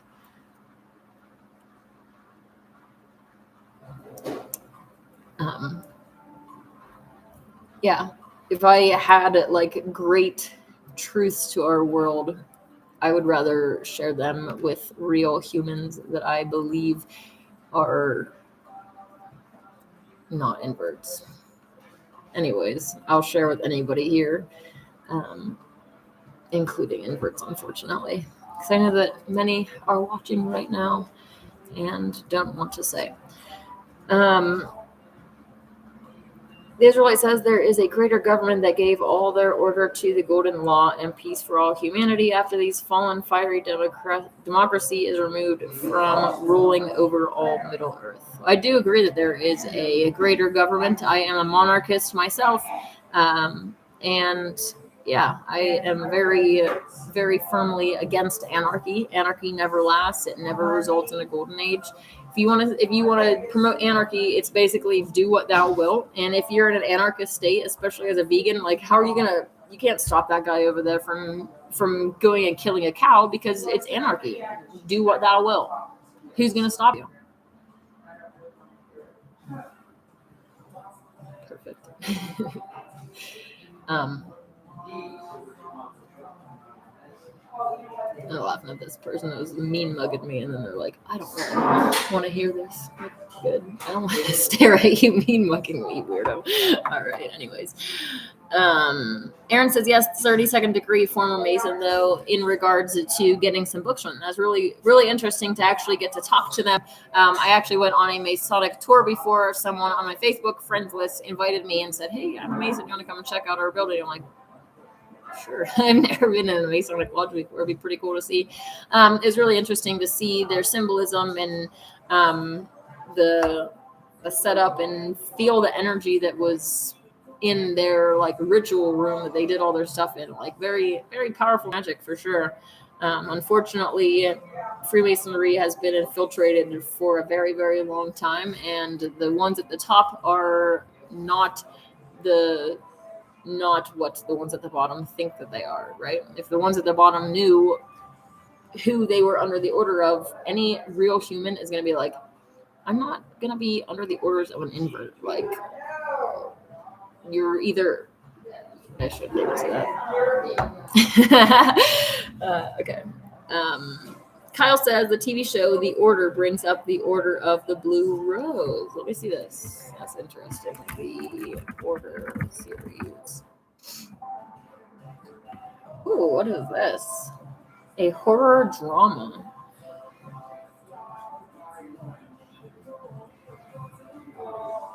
I might download this. That's really interesting that they talk about the order. Oh, yeah, it does say this. Okay.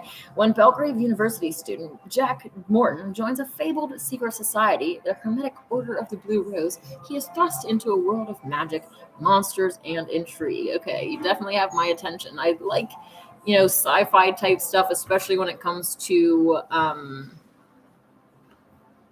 spiritual stuff.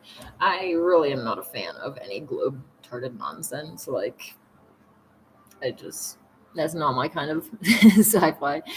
Dadu says, do you really believe in those former Freemasons? I believe that the original ones were pure, yes, but it's been a really long time. I think they say that the lost continent of Mu, let's see, when did the lost continent of Mu sink? 12,000 years ago, according to some of these writings. So yeah, 12,000 years is a long time. I think that there's been different cycles in between these things happening. But yeah, humans have been around for a long time. I don't believe in young Earth at all. So yeah. The Israelite says the electrical independent driven flying saucer shooting laser beam at the outlaw USA F-16 and the lasers destroying all the oil chemical burning fighters at war with all life. Okay. I do know that our powers that be have, flying saucer UFO type things to have fun with or whatever. Tom says, let's play chess. What's your rating? I am not officially rating, but I have beat people that are rated 2,000 plus before. And yeah, I'm obviously not going to be playing chess right now. I'm live streaming. So Aaron says, yeah, these bat rastards have infiltrated everything, sadly. Yes, that is their MO. Even in our Transvestigation Disclosure Now group, they are the majority.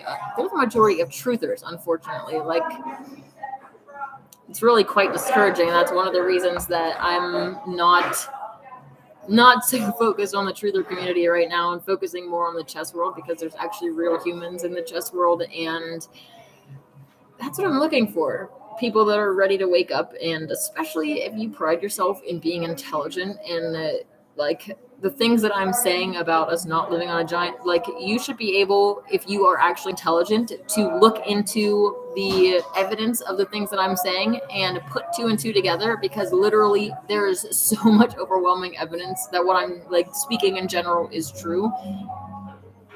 Don't pride yourself in intelligence if you still believe that you live on a giant spinning ball, that you're evolved pond scum, like, or that this world came from a supposed magical Big Bang without a creator. Like, that is the opposite of intelligence.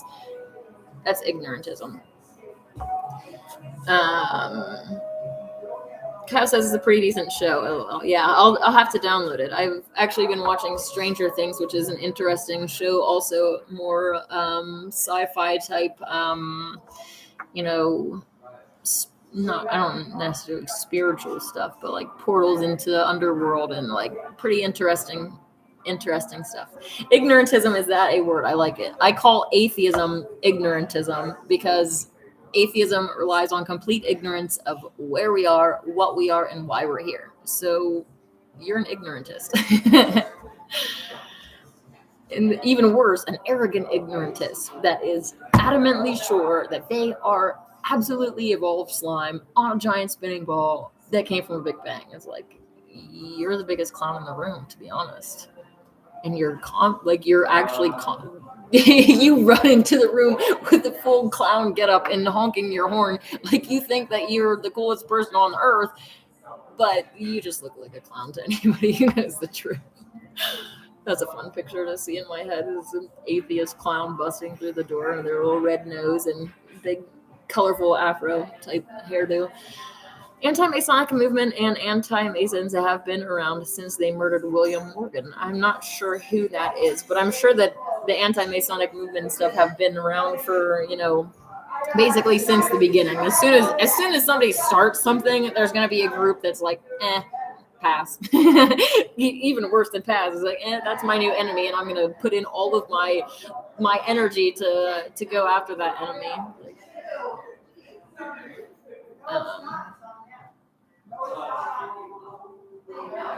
Aaron said it was so bad they had to come forward and expose the men who kidnapped him from prison, then turn them in, and stated they were not acting on behalf of Masons' lower degree members, acting on their own. For sure, even yeah. So back to that. I'll have to look into William Morgan, because I'm not sure who that is. Are there any pictures that transvestigate them? Because that's my first question is it a real human or is it an invert? And then we'll go from there. Aaron says that for sure, even Anonymous infiltrated something we thought couldn't happen is the reason I walked away and support people individually now, Anonymous or otherwise. Completely agree with that. Yeah, with Anonymous, and then this whole branch of QAnon and all of the stuff that's basically definitely infiltrating the movement and inverting it, turning it on its head and making them look like the dum-dums, Tom says, what do you think about the idea that animals evolved from us? Well, evolution is not real. There's no, your DNA resists changes in a way. Like there are certain modifications that can be done, especially if your DNA is broken, like things become worse over time, but nothing becomes better. And certainly nothing evolves from one species to another, like Darwinian evolution type, like that is not literally not even possible.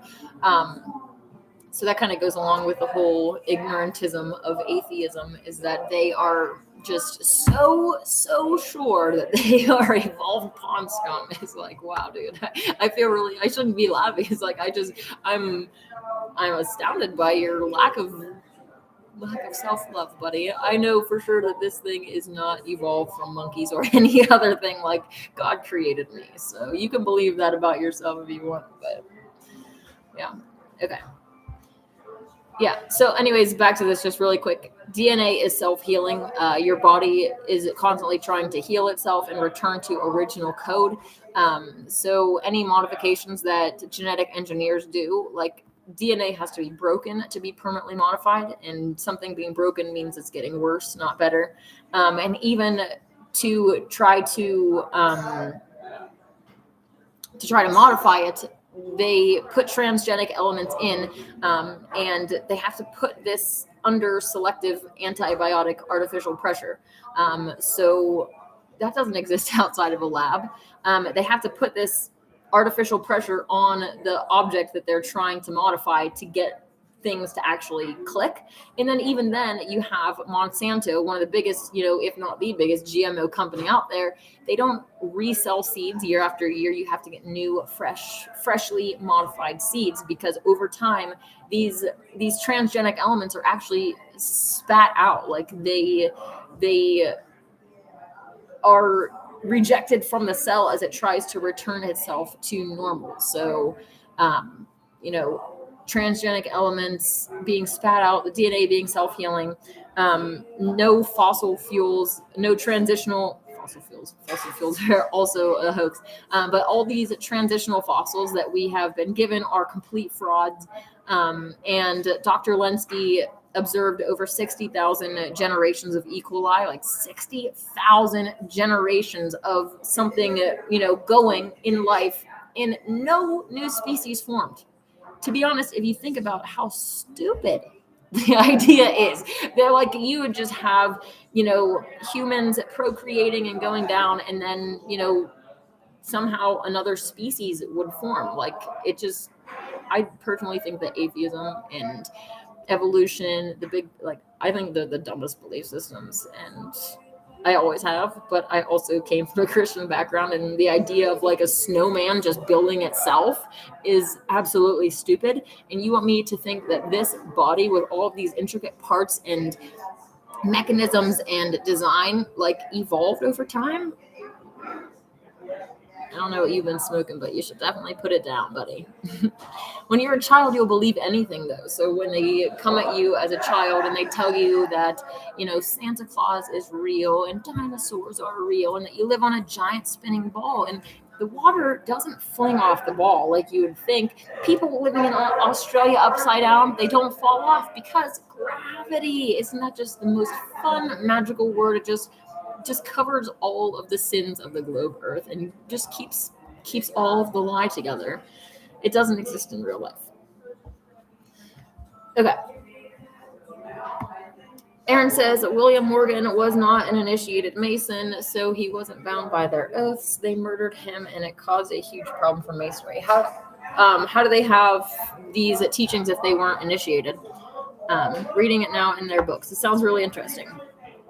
The Israelite says, well, those flying saucers are mourning their appointed queen died and is ready to remove all these chemical brain. I don't believe that the drag monster of England, which I will not tarnish the word queen by using it for a pedophile sodomite who wears dresses. Like, that is not a queen. They are not queens or kings. They don't deserve these royal titles, and you should stop calling them that. Not you, the Israelite, but I'm just saying everybody in general is like, stop using royal titles for abominations to God. Like, they do not deserve those titles. They are the scum of the earth. Why are you calling a freaking pedophile in a dress a queen? Call it with my shotgun. What? Okay.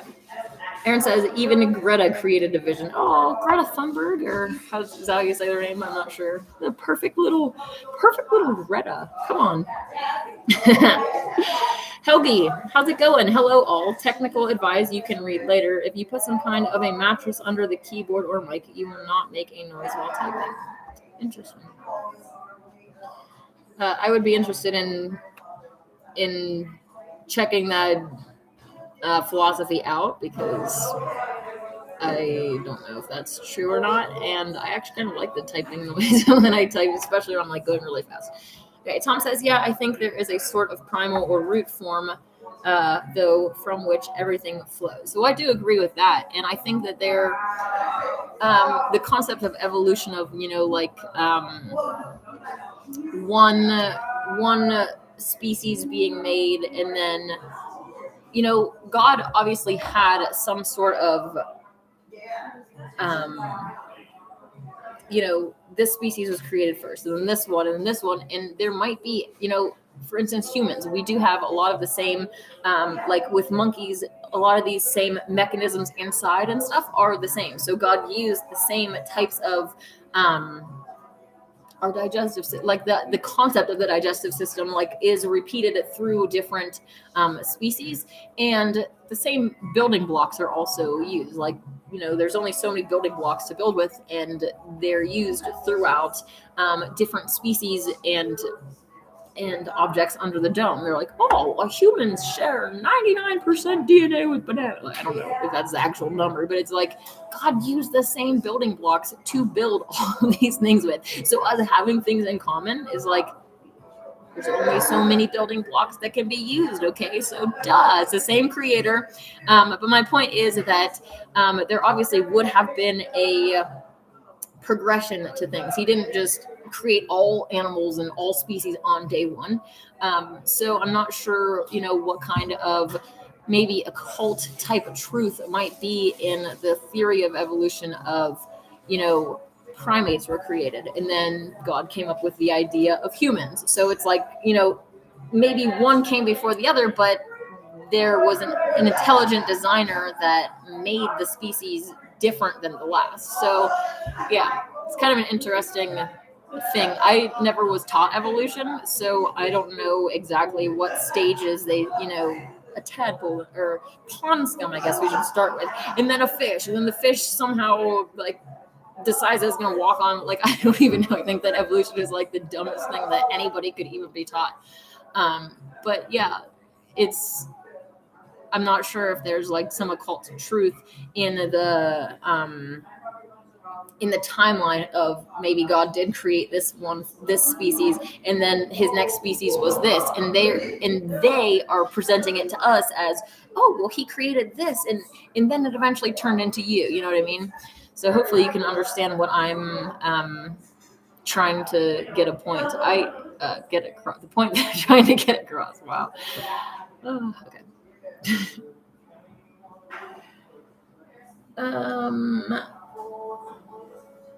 Aaron said, no evidence of species to species in all of ancient philosophy, including mysticism, the grandfather of science. Today, science with the money sign. Absolutely. They say follow the science, and mainstream science is all about the money. Like, if you are, let's say that you were a genetic engineer and you have studied DNA extensively, you know for a fact that DNA is self-healing, that there is protective measures, protective mechanisms that are built in. Like, God's DNA protects itself. It's always trying to return to the original source, right? That alone completely goes against evolution. But if you, as a genetic engineer, wanted to like publish a paper, first of all, this whole concept of a peer review is like, if you're in your classroom with all the students, they've been taught to believe the same crap as you. So okay, everybody who has been taught that they live on a giant spinning ball, can you peer review my paper and pat me on the back? It's like, what is this? That was not going to be an appropriate phrase to say, probably. What is this? It's just an echo chamber of your peers just patting you on the back for saying the same things that everybody already believes. You're not going to get in there with something that is different and have a peer-reviewed paper that goes through the whole process and, you know, publishes about evolution being fake. You really, if you're not willing to teach these types of things or promote them, you're not going to be able to, you know, be a teacher or any of these professions. You're going to be pushed out, and they're not going to want to deal with you because you'll be seen as crazy because everybody else believes the same things except for you. So you must obviously be the problem. Well, you are the problem because you're the one that is standing against their programming and speaking the truth. So congratulations on being the problem, guys. Pat yourself on the back. Kyle says, yeah, a tadpole evolved into a monkey and then into a human over billions of years, right? The concept of the actual physical matter changing is ridiculous to me, but I do think that there is like a like I'm saying, God didn't create everything on day one. So maybe he didn't create the tadpole on this day, and then eventually later in time he created the monkey, and then later in time he created the human, and it's just presented to us in a perverted way that makes humans into clowns. Tom said, I feel like children weren't targeted in the past the way they are now. Corrupting the youth was a capital offense in ancient Greece. Well, there was. I'm not sure if it's even online anymore. Let's see. LGBT documentary. I don't know the guy's name. There's this LGBT documentary that opens up with a really, really cool beginning. This might be it. Yeah. But they're talking about how in Sodom and Gomorrah, they also had a pedophile problem. Like, children have always been the target. And it makes sense because, I mean, shh. It's making noise in my ears. Shut up. Okay. That's weird. Okay. Here is the LGBT documentary. Obviously, I don't agree with everything that's said in there, but I do believe that the children have always been targeted, but it hasn't always been so obvious that they're like having drag time story hour, you know. But they've always known from the beginning. It's like a child is a blank slate, which is one reason why I want my child to not have any of these corrupting foods. It's like they're a blank slate, and I don't want to ruin that. A child will believe anything. They can be, unfortunately, they can be groomed by pedophiles to not see the behavior that they are partaking in as evil.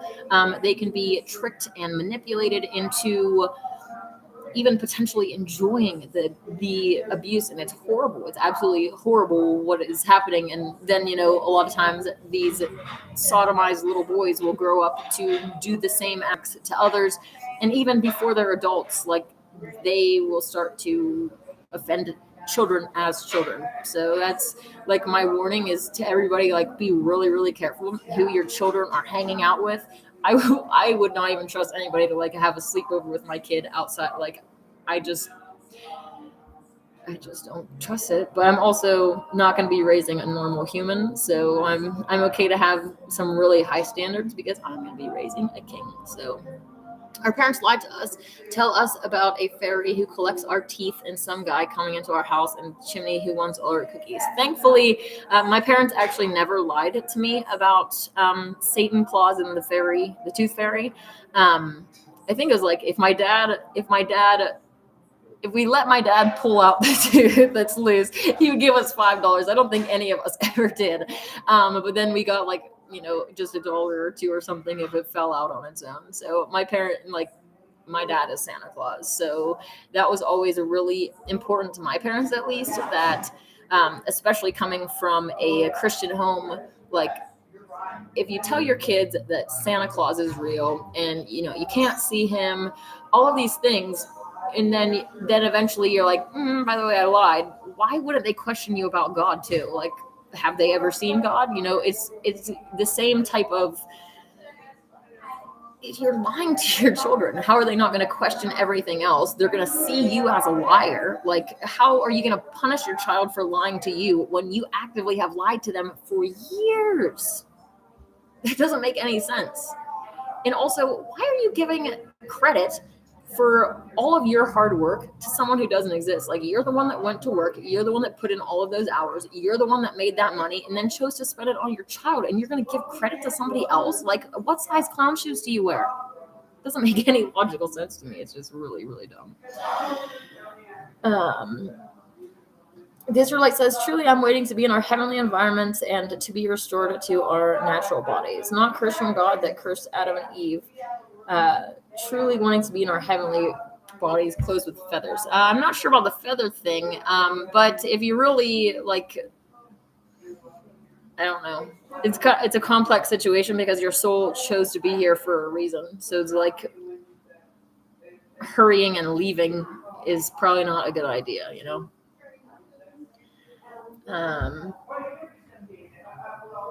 Keep it real and respectful, Tom. Tom says he didn't mean to disrespect anyone. Yes. Tom says people would rather trust the lab coats and self-styled experts than their own lived experience. Well, they're trained from a young age that you're not smart enough. You didn't go to school for 76 years of your life to be a doctor. They have, so they know, and you don't. Like, you were literally sitting in a classroom repeating back to your teacher the crap that they were telling to you, and the whole underlying programming was done by Big Pharma. So of course it's going to line your pockets. It's going to be the most unhealthy, chop up their bodies, pop pills, unnatural, temporary healing, right? Like, cancer treatment is not, you're not always completely cancer free. Like, most people will go through the cancer treatment and have their radiation, all this chemo crap, and then go back to doing the same exact things that got them there in the first place. Like, cancer doesn't just happen. These diseases don't just happen. Like, you did something to cause that. And obviously taking responsibility is not what people want, but it's the truth. Like, cow's milk, for instance, is literally full of growth hormones to turn a baby cow into a large beast. Okay, so not only are you putting that, you're putting these chemicals and stuff into your body that says grow, grow, grow. So, you're gonna grow, but you're like, cancer is uncontrolled cell growth. So you're literally fueling cancer by consuming these things. Bee vomit, honey, it has growth factors in it as well. So that's only one thing, right? That's not even considering the fact that, eating microwaved food or even cooked food in general, like the nutritional value, eating processed food, all of these things go to create an environment of dis-ease in your body. And if you continue to do that, then why are you surprised that you have cancer and you're dying like that? Anyways, of course, people would rather just go to the doctor and have a pill or have their body chopped up and anything else than actually do the hard thing and change their lifestyle, which is very unfortunate. But it needs to be changed in the future, in the golden age, to, have a natural, holistic approach to health. Health is not just a physical thing. There's also a spiritual aspect to it as well. Like, if your soul is not, if you're not happy, if your soul's not happy, then it's going to have an effect on your body, and like vice versa. These things that feed off of each other. It's not just a one-dimensional problem, especially when there are demons involved that can cause all sorts of affliction. When you go and sit down and you eat that cow corpse sandwich, you're opening a door for a demon to come in and cause problems in your life. And that's rightly so. Like, would you think that you should just go around and slice the throats of every other species so that you can have 2 seconds of pleasure on your tongue and just get away scot-free? Like, you think you should just live in a paradise and just get to create a hell for everybody else? Like, no. Use your brain. And says, not trying to censor you. I agree. Junk food and sugar is the most addictive drug, I think. And it's really showing, especially in US and Canada. Yes. Well, I do agree. The most addictive drug, definitely one of the most, and it's also so socially accepted too. Whereas other drugs like and meth and stuff are very looked down upon. So getting addicted to them, I mean, also two completely different things. I definitely do not promote meth, but I am a junk food vegan. But yeah, it's interesting to see the kinds of addictions and stuff that are accepted by society and that are not. Kyle says, what is a woman? Well, if we want to start at the biological level, we need to have some XX DNA and female body parts that are female and not manholes like porn stars have.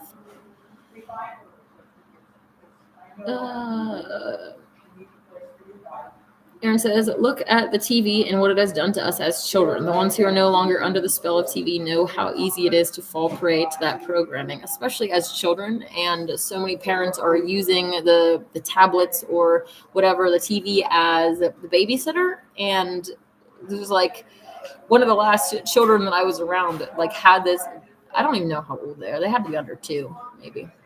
But just, totally engrossed in the tablet, and when I glanced over to see what they were watching, it was a man in a princess dress with another man in a princess dress, both pretending to be girls, programming this child. Like, I cannot have anything to do with this. Like, I don't know. I can't babysit people's kids because I have such high standards that I'm not going to feed them anything non-vegan. I'm not going to just sit here and, watch a tablet with your child that's programming them with literal inverted pedophile clowns in dresses. I really have an issue with that. Tom says, yep, sugar, corn, syrup, vegetable oils, all kinds of toxic preservatives and additives. Yep. Yeah, the corn syrup is terrible, fuels the stem cells for cancer. So people keep coming out of remission, end up getting cancer again, even worse, very sad. Yeah, and what is this, wasn't it corn syrup, the Caro, that they're trying to promote baby formula? Like, oh, there's a baby formula shortage, give your baby corn syrup. It's like, what? Do you not understand? Talk about a blank slate being completely ruined. Completely ruined. And let's see the teeth of those children, or have their cavity, they have rotting teeth. There's got to be some serious issues with these children that are, being raised on corn syrup. Hopefully that's not actually the case. Hopefully people aren't raising their children on corn syrup. But, I don't personally trust any of their formulas, any of their baby foods, anything. I don't, if they say, it's just, I don't trust them in general. So anything that they give us, it's I'd rather not have that, especially for my child. For me, I'm all right, I'm already kind of broken to an extent. I've already had all this stuff. I mean, if it's vegan junk food, okay, at least it's not the crap that I was eating before. But with a new baby, a new blank slate, I'm definitely going to take extra precautions to make sure that my children are not cursed. Our bodies can heal cancer if we do it right and take action and maintain our health. Absolutely, Aaron. Food and exercise are medicine, Tom says. Yes. Pay the farmer now or pay the doctor later. Well, as long as it's the farmer that's farming apples and plants rather than slicing cows' throats, I agree. Aaron says fasting is great too, purifies the body. Yes, dry fasting is probably the most effective means by which you can heal yourself. No food, no water, very, very intense healing that will bring up other issues as it tries to get rid of all of the crap that you've been putting in your body for how many years? When was the last time that you stopped putting things in and actually let some time pass to where your body can start to heal it and clean itself out? Most people don't even go one day with it,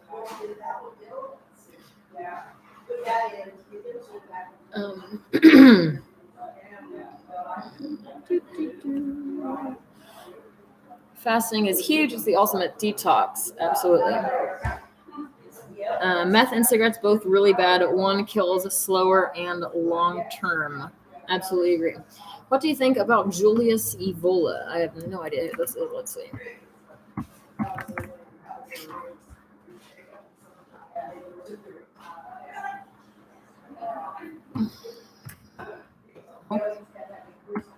Italian philosopher, poet, and painter, and esotericist. Interesting. Okay. I have not heard of this person, so I don't have an opinion of them. Let me just check out their videos. I'll probably end up saying that it's an invert.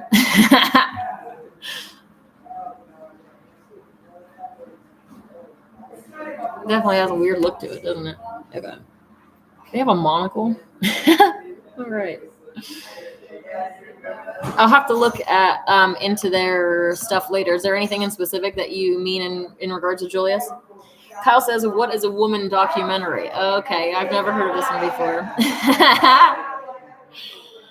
Aaron says it's funny. I think it's funny they demonize marijuana, but everyone goes to the drugstore. LOL. Kills 40,000 Canadians every year and 450,000 Americans per year. Last I checked. Yes, demonize a plant that God made while pushing all of these chemicals that are made in factories.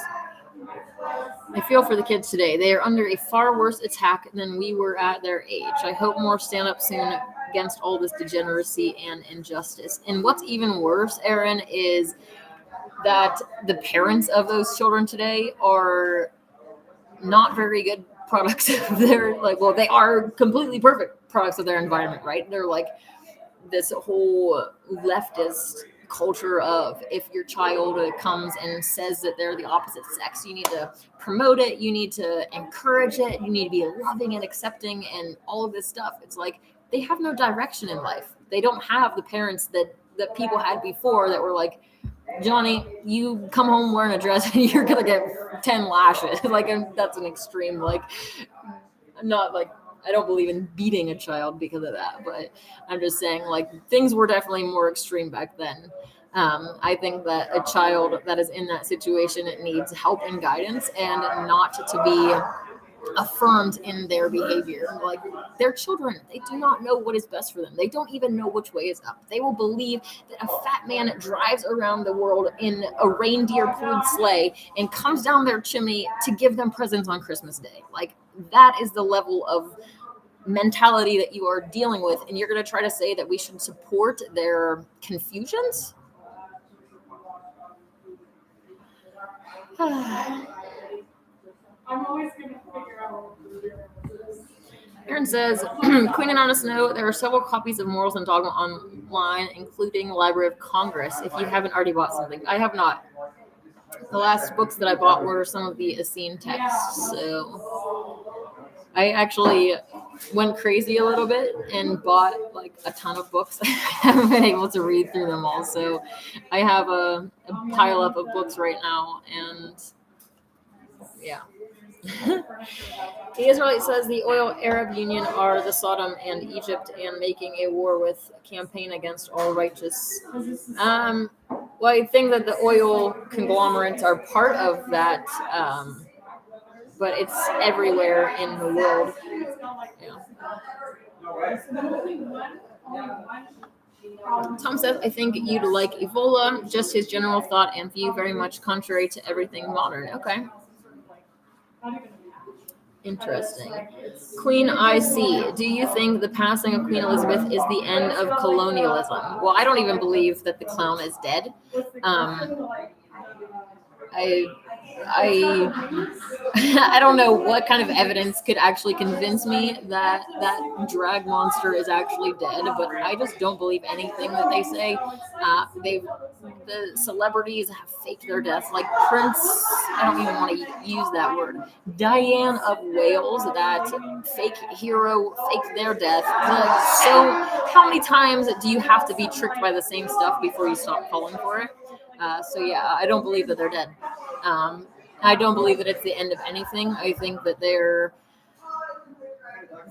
I don't know, multiple different agendas going on, including, sapping all of the energy from the idiots that think that this thing is something to cry over. Like, someone was just trying to tell me earlier that they felt so honored that they got to meet this drag monster, and that, what did they say?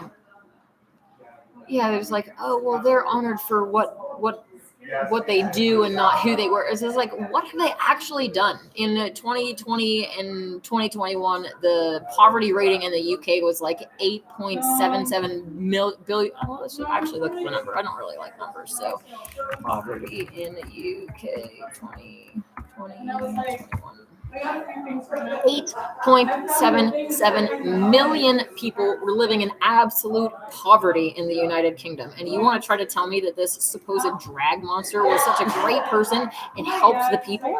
Like, I don't know. I guess for me, my standard of what an actual queen or a king is and does is way higher than that. Like, I am here to make a golden age, so there isn't any poverty. Like, you're sitting on this throne of gold and you have people that are underneath you starving. Like, you are a scumbag. I have nothing nice to say about this topic, so let me just move on.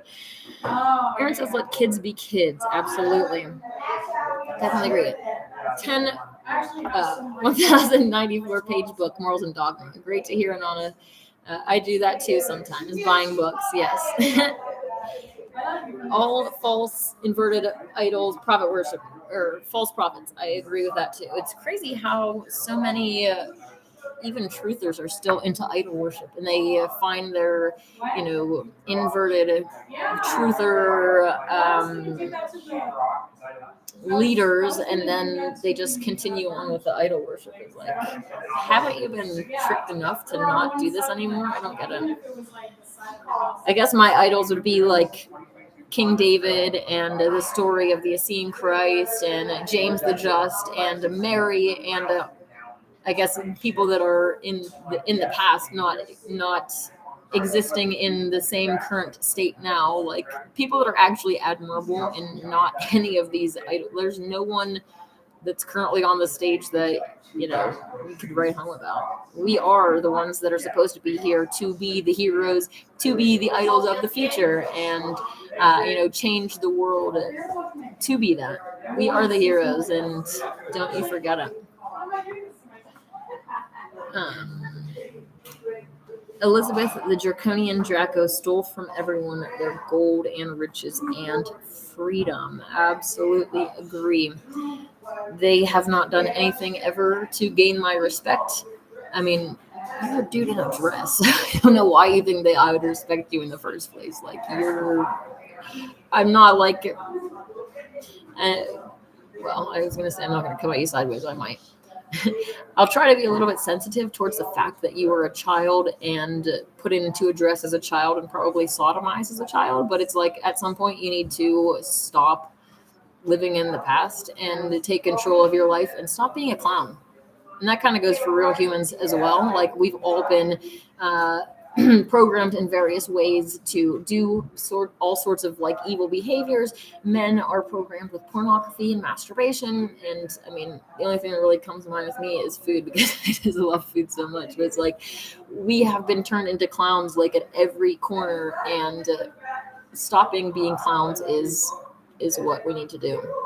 Our creator is watching us, and it's super embarrassing for him to look down and see like his creation that he was so proud of to create, eating Tide Pods and boys acting like girls and girls acting like boys. And it's just like everything inverted and perverted from what he created. And it's a wonder that he hasn't flooded the place again, because this drag story time hour is like enough for me to flip the table right here in front of me. Like, yeah. Thankfully, he sees the bigger picture, though, and I'm trying to see the bigger picture as well, that Sophia is seeking wisdom, and there is no guarantee. There's no guarantee that this story has a happy end. Like, there are two endings for the story, and the default one is their new world order, which is where we're headed. But if we switch, paths, we can go to a golden age and end with a paradise on Earth, instead of that new world order hell. But we're the ones that have to change course, because everybody is just, the mainstream is flowing this way towards the new world order, and those of us that are against it, we have a really tough job ahead of us, especially because of the fact that literally we can stop the new world order right now if only half of humans would stop eating animals. really just makes you more angry at non-vegans, because they are fueling the new world order. Them alone, non-vegan clowns, are fueling the new world order. And then the silly truthers are, you stupid, I'm sorry, I should be a little bit nicer. Oh, humans are being eaten while they eat babies of other species. It's like, you are consenting to this happening. If you go and you first of all, it doesn't even start with the removal of the baby. It starts with a farmer anally stimulating a cow to impregnate her. Okay, so we have a rape, a sodomy, rape, bestiality to take place to get this baby cow to happen in the first place. Okay, but if you don't have a problem with step one, then we should take you for a mental checkup. And unfortunately, nowhere in this world is it going to do a proper mental checkup, because it's all part of the system. But you're a psychopath if you are okay with somebody doing that to a cow. Like, what is wrong with you? What is wrong with the people that do that? You literally, I just can't. My point is, they literally start with a sodomy rape to get the cow pregnant, and then once the baby is born, most times they're completely separated from their mom. You'll find pictures in like CAFOs of rows and rows and rows and rows of these little tiny little boxes, and then a little cage around it so that the little calf can't get out of it. And as soon as that little calf is old enough that it can be raped, then the process will start over again, just so that you can drink some cow's tit secretions, you weirdo. Not made for you. The only milk that is actually intended for you is your mother's milk. And if you're watching this, you're not drinking mama's milk anymore, so grow up. Seriously. Like, cow's milk is for baby cows. You want to like complain about the powers that be calling you a goyim when you're addicted to mommy cow's milk? Like, what better word is there for you? You're a baby cow. Unfortunately, many Americans look like it too. It's very sad. Sorry, getting off into a little bit of a tangent, but yeah, non-vegans are literally making this world hell for the rest of us. What kind of karma do you think that you are consenting to when you pay somebody to sodomize and rape a cow pregnant so that you can separate the baby from its mother to drink her cow's milk? Like, you are consenting to that same kind of evil happening to you. I want to be a mom so bad that I will give up. Like, when I finally, these things clicked for me, it was like, I'm going vegan right now, and I'm never going to turn back, because it's a moral issue, and I wouldn't want to be raped. I certainly would not want my child taken from me. Like I said before, I'm against abortion in any case. It's like, if by a chance a pregnancy did happen through that, I'm not going to be running off to go kill the baby. Like, that is just not in my personality. Neither is the cows. They're not like, even when the cows are raped pregnant and their baby comes out, they scream when the farmers take them from them. It's a very traumatizing experience. There are videos online that you can go and look of cows. Like, one that's coming to mind is this farmer putting the baby calf in the back of this truck, and this cow is like running after the truck for her child. Like, this is heartbreaking stuff, and you are consenting to that. And humans, like, again, you want to complain about, CPS and children being taken away from their parents, while you literally do that to every other species.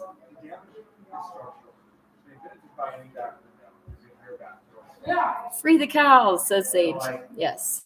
It is my dream to rescue a baby boy from slaughter, and obviously his mom too. And, I want to start not just my own sanctuary, but I have like a whole bunch of ideas to implement to, roads, having underpasses on all of the roads, and also, fencing and like wall type stuff around the roads, so that a deer isn't going to jump out in front of you in the golden age, because there's, mechanisms in place to prevent that from happening, right?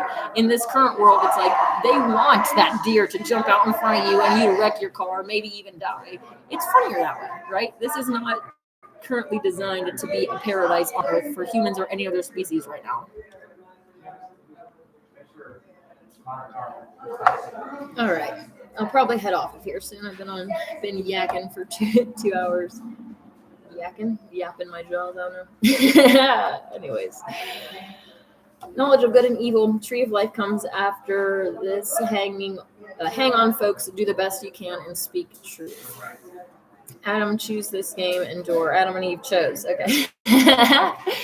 Yes, I believe that we all chose to be here, and as I've said before, like if all of the souls that come here to fight for the light basically say we don't want to go back in there, like then there's only going to be the dark souls left. And unfortunately, over time, we have had a lot of that. There's like a lot. The souls, there's two options, right? Just kind of like in Westworld, you choose the white hat or you choose the black hat. If you choose the white hat, you come in as a regular human, as God created, as God intended, and we get crushed down, okay? Or you decide to come in as an invert into a family that will invert you so that you can be on Team Satan and be rich and famous and all of this stuff. And they're rewarded for it. So while Satan's in charge, they're rewarded and we're crushed down. And, over time, the souls that come in for the light, they're like, why are we doing, like, this is evil. This is a torture for us. We keep doing this and coming in to fight for the light. And it's just like, it's exhausting after a while. And a lot of souls underneath do feel that exhaustion. Like, I understand it completely. But I also know that fighting for this reality to continue is not something that I'm going to stop. I think that we need this world. This world needs us. So those of us that are coming in here to fight for the light need to keep at it and try to understand the bigger picture and why we actually came in here in the first place, so that we don't allow darkness to set in and depression to take over and keep us from manifesting our dreams. All right. Aaron says we are a glutton for punishment. Yeah, something like that. Like I said, this world gives us the pleasures and pain. In this world, we do experience that crushing down, but we also can eat really tasty food and drink delicious tea and fall in love and have babies and like all of this cool stuff that we don't do outside of this realm. So it definitely is kind of a balance. Unfortunately, right now it's more balanced towards the punishment side. But what have humans been doing for history besides for enslaving every other species? And we think that we should be free while still enslaving them. Like, people would rather stay and continue eating bacon than go vegan and have a paradise on earth. Like, you really would rather stay in this new world order 9 to 5 hell just so you can keep eating bacon? Is that really how lost and demon possessed you are? Bacon demon is the strongest in his arena.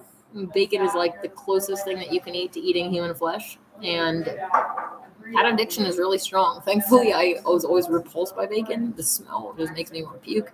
I don't know how people eat that. It's definitely an abomination to God. And like I said, the closest thing that you can eat to eating human flesh. So it's quite scary that so many people think that just typing the word bacon, is an argument against veganism.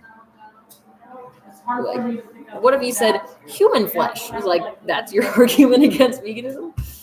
Somebody needs to lock that person up, because they're going to start eating people when crap hits the fan.